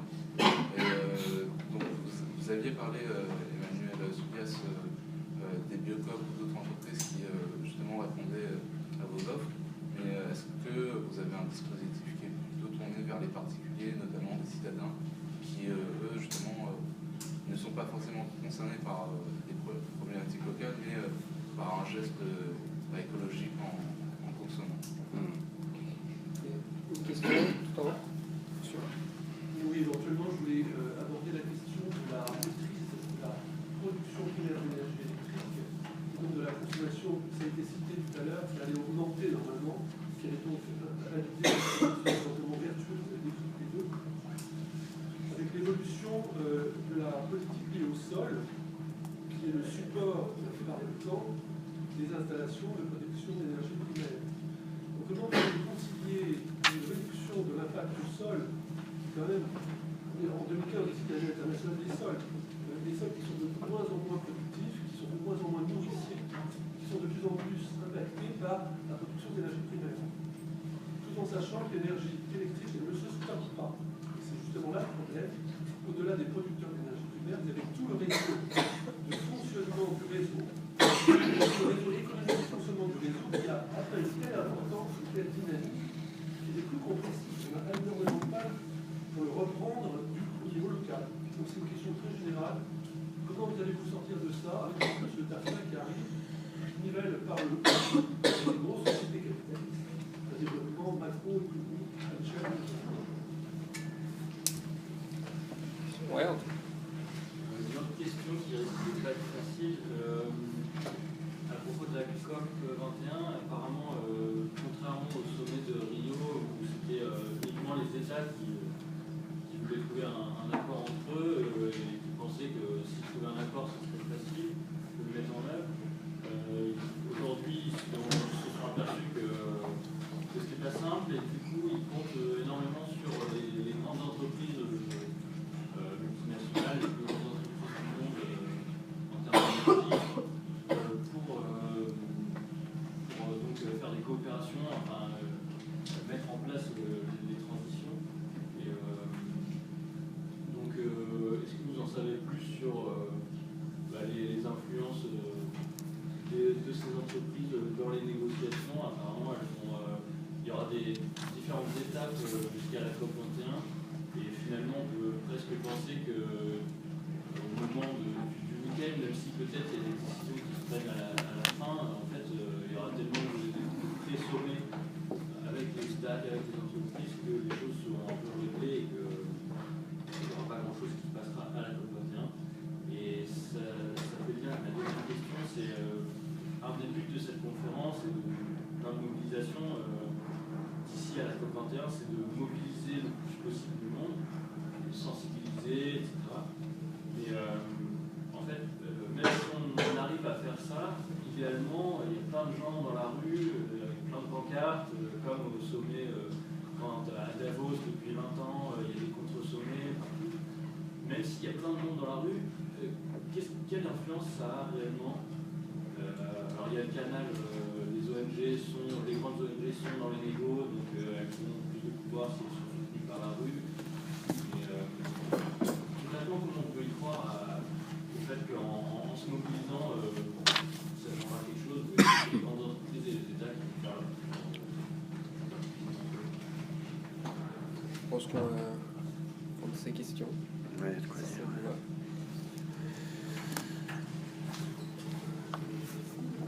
Je vais peut-être commencer sur les questions simples. Moi, j'ai des questions simples. Enfin, simplement, en fait, elles sont pas simples du tout. Juste pour revenir à l'Afrique, c'est vrai qu'il y a pas mal d'initiatives, et notamment en milieu rural, et cette distinction rurale-citadine est importante. Des initiatives plutôt coopératives où on voit effectivement que des gens se regroupent et mutualisent des outils, des dispositifs, et ils le font parce qu'ils prennent conscience que, par exemple, la déforestation, ça n'a qu'un temps. Ils prennent conscience que brûler du bois et du charbon, ça pollue aussi les intérieurs. Et voilà. Et donc, je ne sais pas si on peut parler de transfert technologique, mais en tout cas, il y a quand même des choses qui se passent entre le nord et le sud sur ce sujet-là. C'est plutôt géré par des associations. Il y en a une qui me vient en tête qui s'appelle le GRS, qui est un programme qui s'appelle Solidarité climatique et qui fait ça, en fait. C'est-à-dire qui vient aider, pas créer, mais aider des initiatives un peu locales qui se créent en les aidant, par exemple, à optimiser des fours solaires ou différents dispositifs. Donc, voilà, il y a des choses, c'est vraiment micro, mais ça existe. Du coup, la distinction rurale-citadin, pour ce qui concerne l'ENERCOP et le choix de l'électricité, en fait, ça n'a pas d'impact. C'est-à-dire que, en fait, quand je dis qu'on va vers une localisation de l'énergie, et nous, on souhaiterait qu'on soit vraiment dans une démarche de circuit court de bout en bout. C'est-à-dire, je réfléchis à un projet citoyen d'énergie, je m'y implique, je le développe, ça produit de l'électricité, et je consomme localement l'électricité qui a été produite.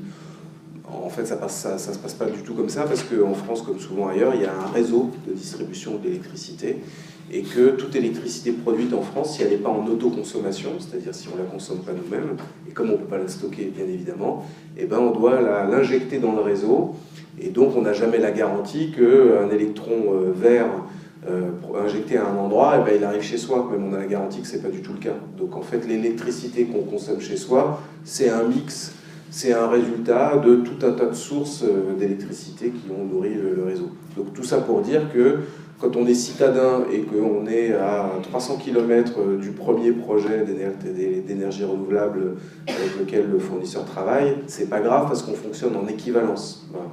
Et donc le rôle d'un fournisseur d'énergie, c'est de s'assurer qu'à tout moment, il y ait autant d'électricité produite que d'électricité consommée.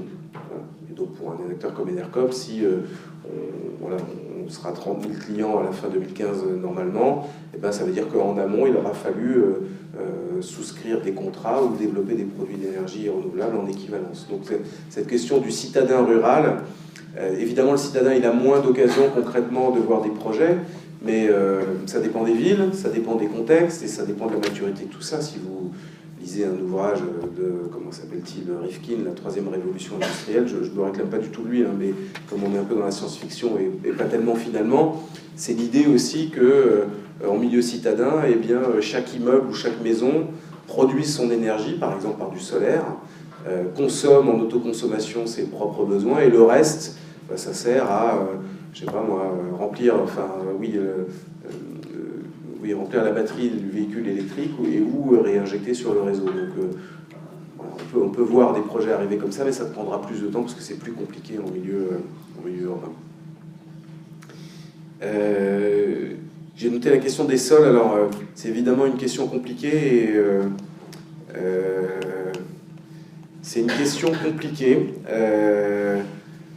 Et puis, je ne sais pas trop comment y répondre en réalité, parce que du coup, voilà, on voit bien que de manière générale, il va falloir développer plus de moyens, que ça prend de l'espace au sol ou sur des zones humides ou en bord de rivage pour pouvoir installer différents types d'équipements. Je crois que la question, c'est que ça doit être fait de manière le plus concertée possible en amont et avec les choix les plus éclairés possibles. Je n'ai pas d'autres réponses à ce stade-là, parce qu'on voit bien qu'il y a plein de projets, et dont certains qui sont très actuels et dont tu as parlé, je crois, Sivins notamment, où on est sur cette confrontation-là à un moment donné entre la biodiversité, un milieu naturel et le fait d'installer à un moment donné un équipement dont on a besoin, parce qu'on a bien besoin à un moment donné de sécuriser, d'en passer à un endroit quelque chose. Donc j'ai pas de réponse simple à ça, si ce n'est que d'avoir une réflexion globale et de se dire qu'il ne s'agit pas uniquement de bétonner un endroit, mais il s'agit de réfléchir à quel endroit on le positionne. Est-ce qu'on prend la place où ça se fait au détriment d'une surface cultivable, par exemple, ou d'une surface avec une forte biodiversité, et qu'il faut avoir une gestion un peu raisonnée de tout ça. Mais voilà. En même temps, je regarde certaines installations telles celles avec lesquelles on travaille. Ce n'est pas des surfaces énormes non plus. Et je vois les projets citoyens en éolien sur lesquels on travaille. Bon, ça se passe dans des champs où il y a un peu de pâturage, où il y a un peu de... Puis ça a une emprise au sol, pas énorme. Donc voilà, j'ai pas de réponse super simple à cette question. Et puis, pour faire la transition, je fais juste un élément de réponse à une question compliquée dont je vais laisser le soin à Hervé de répondre. La place des entreprises, et puis la question qu'on se pose tous, en fait, c'est à quoi ça sert de s'agiter tous, d'être dans la mobilisation citoyenne. Le président de gauche, là, il a dit qu'il fallait aussi, à l'occasion de la COP21, eh bien, que les jeunes soient super impliqués dans le débat sur la COP21. Et intuitivement, on se dit tous, tout ça, c'est un peu de la pantalonnade, c'est-à-dire qu'on va faire quelque chose de sympatoche, mais les choses vont se décider autrement, c'est vrai. Et en même temps, si on ne le fait pas, eh ben, on n'envoie pas de signal. Il y a d'autres moyens d'agir. Il y a le vote, ben, évidemment, c'est de la palissade de dire ça, mais enfin, quand même, il y a le vote. Hein, donc, on peut aussi faire ses choix citoyens en fonction des programmes que proposent certains. Et ces questions-là, ben, elle est quand même assez tranchée, selon les programmes et selon les porteurs de projets. Et que la place des entreprises, elle a toujours été là, en fait. Moi, j'étais à Rio en 2012, et puis je suis allé à d'autres sommets aussi. Les entreprises, elles sont là. Alors, soit c'est des espèces de villages des entreprises où ils font leur show, soit elles sont là de manière beaucoup plus discrète en termes de lobbying et tout le long du processus. Ça a toujours existé. Enfin, voilà, donc ça aussi, c'est une question compliquée, mais moi, je pense à titre personnel qu'il faut quand même se bouger, faire des choses un tout petit peu différentes. J'ai noté sur mon papier Alternativa, puis j'ai vu que Hervé Kempf l'avait noté tout à l'heure aussi sur son papier. Il y a pas mal d'initiatives quand même qui sont en mesure aujourd'hui de donner un message différent et un message concret, qui est de dire que les citoyens, ils peuvent manifester, ils peuvent émettre des messages, mais ils peuvent aussi faire des choix concrets, des choix, encore une fois, liés à leur choix d'habitat, de déplacement, de vie, de consommation de manière générale. Et il y a quand même aujourd'hui des alternatives, il y a quand même des solutions. Et ça, je crois que c'est une manière aussi de faire passer un message, qui est de dire on sent bien que vous vous foutez de nous, mais nous, on a des alternatives, on veut les faire vivre et on veut vous montrer que ça peut exister. Je pense que c'est très clair ce que j'ai dit, c'est pas grave. Alors, si, je crois que c'était clair. Et de toute façon, je vais rebondir là-dessus parce que votre question, elle est tout à fait... elle est au cœur du problème politique de cette fameuse COP21 et de tout ce processus.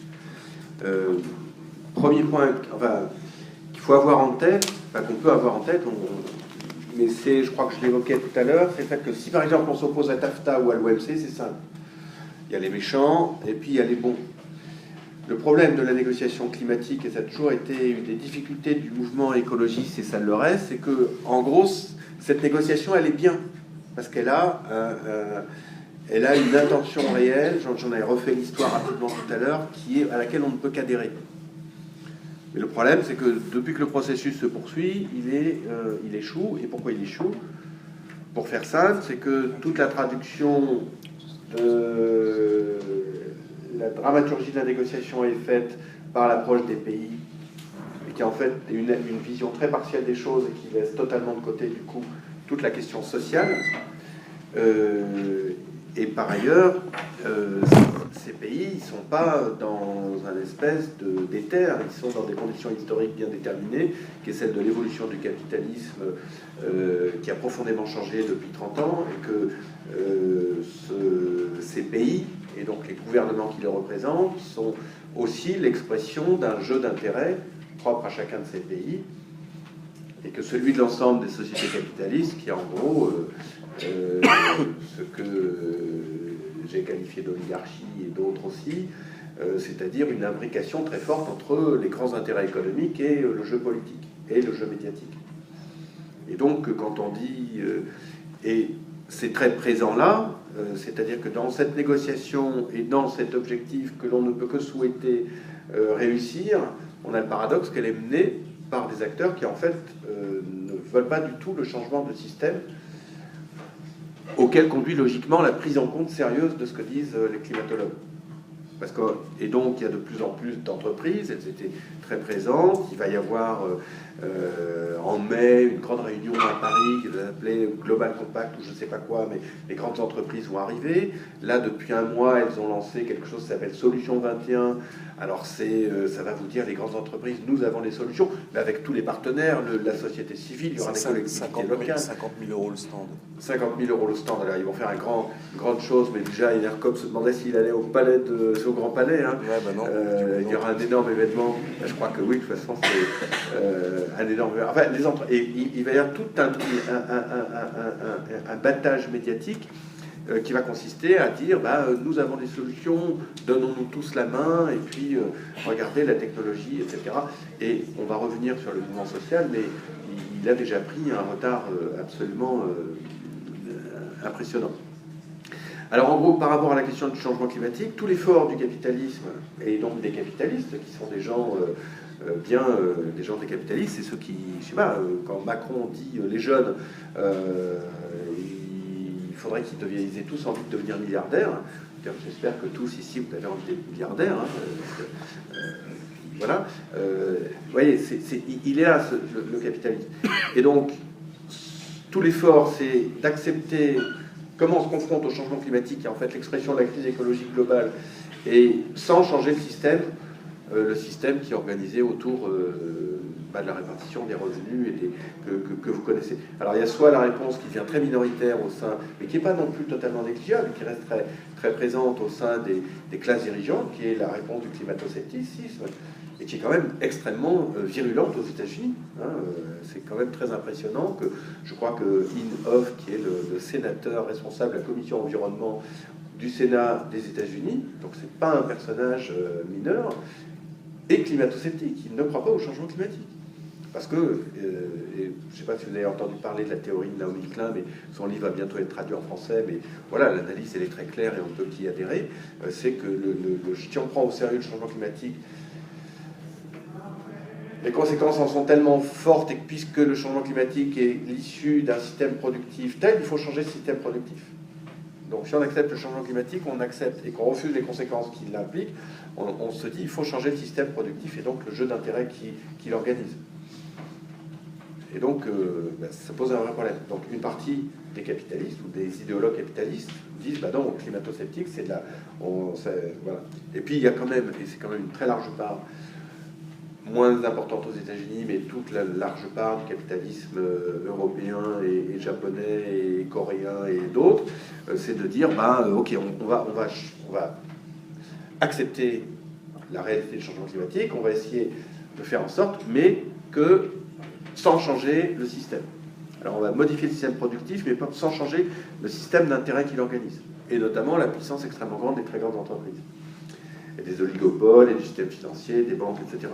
Donc ça va prendre, ça peut être la troisième révolution industrielle. Rifkin est quand même très porteur de ça, même si après il faut raffiner parce qu'il dit on va délocaliser par rapport au système d'énergie, etc. Mais voilà, c'est la position de l'Allemagne très largement, des Coréens, d'un certain nombre de pays. Et donc d'arriver en quelque sorte à changer le système énergétique en conservant sa logique de profitabilité et de grandes entreprises etc. Et d'actionnariat. Et ça, c'est puissant. Par exemple, quand même, on parle... Bon, ENERCOP, très bien, on est heureux que vous soyez là, mais le gros acteur des énergies nouvelles en France, c'est EDF Énergie Nouvelle. C'est-à-dire que EDF Énergie Nouvelle est très largement le premier installateur d'éoliennes et je crois de plaques solaires parce que voilà, et EDF commence à arbitrer, Areva a essayé de le faire à un moment en investissant dans les éoliennes offshore. Donc il y a tout ce jeu qui est en place. Et on revient un peu à la question précédente, c'est que ça bougerait en fait à la COP21 si un certain nombre d'acteurs économiques et de grandes entreprises y trouvent leur intérêt et arrivent. Et là, si on prend une lecture plus du tout géopolitique, mais une lecture très... je dirais pas marxiste, parce que moi je suis pas marxiste, mais en fonction des jeux économiques des acteurs, la question de la COP21 et de toutes ces COP, c'est quels sont les secteurs économiques qui arrivent à imposer leur truc. Sachant que les petits acteurs économiques, les petits fermiers paysans du Sud, les coopératives ENERCOP danoises, etc., ils sont ces acteurs économiques qui comptent, mais qui sont encore trop petits pour avoir vraiment voix au chapitre. Donc on est dans cette situation très délicate où à la fois on ne peut pas être contre cette négociation, mais ça c'était des débats, je vous passe un peu des détails, mais il y a par exemple si vous interrogez Maxime Comte d'Attaque, qui est très pertinent et qui connaît très bien l'affaire, lui en gros, je simplifie, hein, puis il a un peu évolué peut-être parce qu'il y a des discussions, mais comme il ne va rien sortir de cette COP, il ne faut pas jouer du tout le jeu de la COP. À quoi on est quelques-uns à lui répondre? Non, la COP c'est pas le TAFTA, c'est pas l'OMC, c'est un truc qui est quand même important, c'est porté par les Nations Unies, donc, et en plus les gens ne comprendraient pas. Ils vont entendre toute l'année, la COP c'est important, ça se passe à Paris, il faut sauver le climat, donnons tous les bras, et si vous arrivez en disant non c'est nul, parce qu'il y a les méchants capitalistes et les grandes entreprises, les gens ils vont carrément rien comprendre. Que les gens ils diront mais non, il faut changer le climat, vous ne pouvez pas refuser cette négociation des Nations Unies. Donc difficulté très grande dans ce contexte que j'ai décrit. Alors, où en est, pour ce que j'en sais, la société civile? Elle est... Pardon? On va pas trop tarder. Ouais, très court. Alors je finis là en une minute. Elle est un peu... je suis peut-être trop pessimiste, mais elle patauge un peu. Il va y avoir une réunion là ce week-end d'ailleurs dans le Val-de-Marne de la Coalition 21 qui réunit toutes les grandes entreprises, mais elle n'est pas aussi fortement constituée que tout les solutions 21 et tout le business qui est en train de se mettre en place. Pour donner une option, et qui est aussi discutée en 47 secondes, comment sortir de ce dilemme en réintroduisant la dramaturgie et en refaisant un jeu de bons et de méchants. Alors c'est une idée qui avait été portée par Bill McKibben il y a 1 ou 2 ans dans un papier très fort et qui commence à être un peu mise en œuvre, par exemple par la campagne AlphaCall que vous connaissez peut-être parce que Attaque y a participé, ou la campagne Desinvest Fossils qui est il y aura 2 jours aujourd'hui et demain. Il y a un papier à la une de Reporter si vous voulez en savoir plus. C'est-à-dire Ok, désignons les responsables.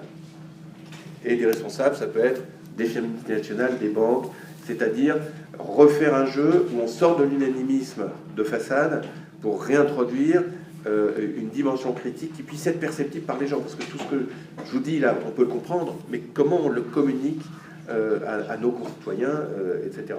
Et donc peut-être qu'on peut s'en sortir en disant il y a des méchants dans cette affaire, et localisons les méchants.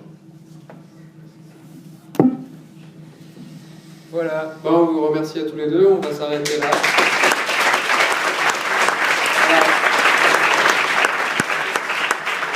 Juste quelques mots pour finir. Donc Reporter est un site gratuit et donc on se propose de financer un peu Reporter. Donc vous avez une boîte ici à la sortie, si vous pouviez tous faire chacun un petit don pour que ce journal puisse continuer de vivre et de nous informer sur les problématiques environnementales. Ensuite, alors nous on a déjà peut-être quelques événements dont je peux vous communiquer des bribes. Avec elle a parlé de Naomi Klein qui sort un nouveau livre, Capitalism vs Climate, qui sera traduit bientôt en français. Et elle sera là en France pour faire la promotion de son livre. Possiblement ici à Tolbiac, dans l'amphi N, le 30 mars, ou quelque part ailleurs dans Paris autour de cette date. Mais pour l'instant, ce sera ici dans l'amphithéâtre M.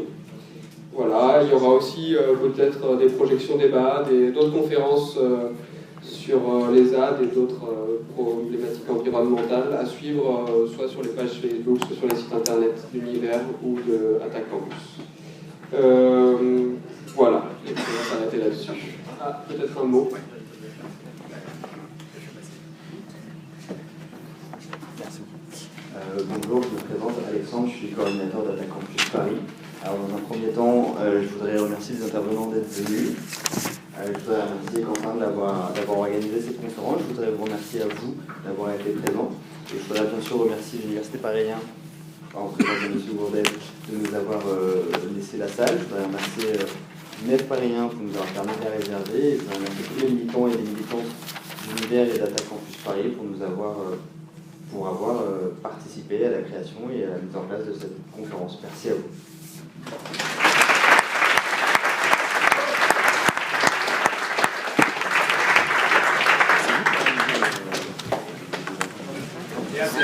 C'est la France. C'est pour ça, parce que l'amphithéâtre mise en place. Nous, on n'a pas les portes existantes.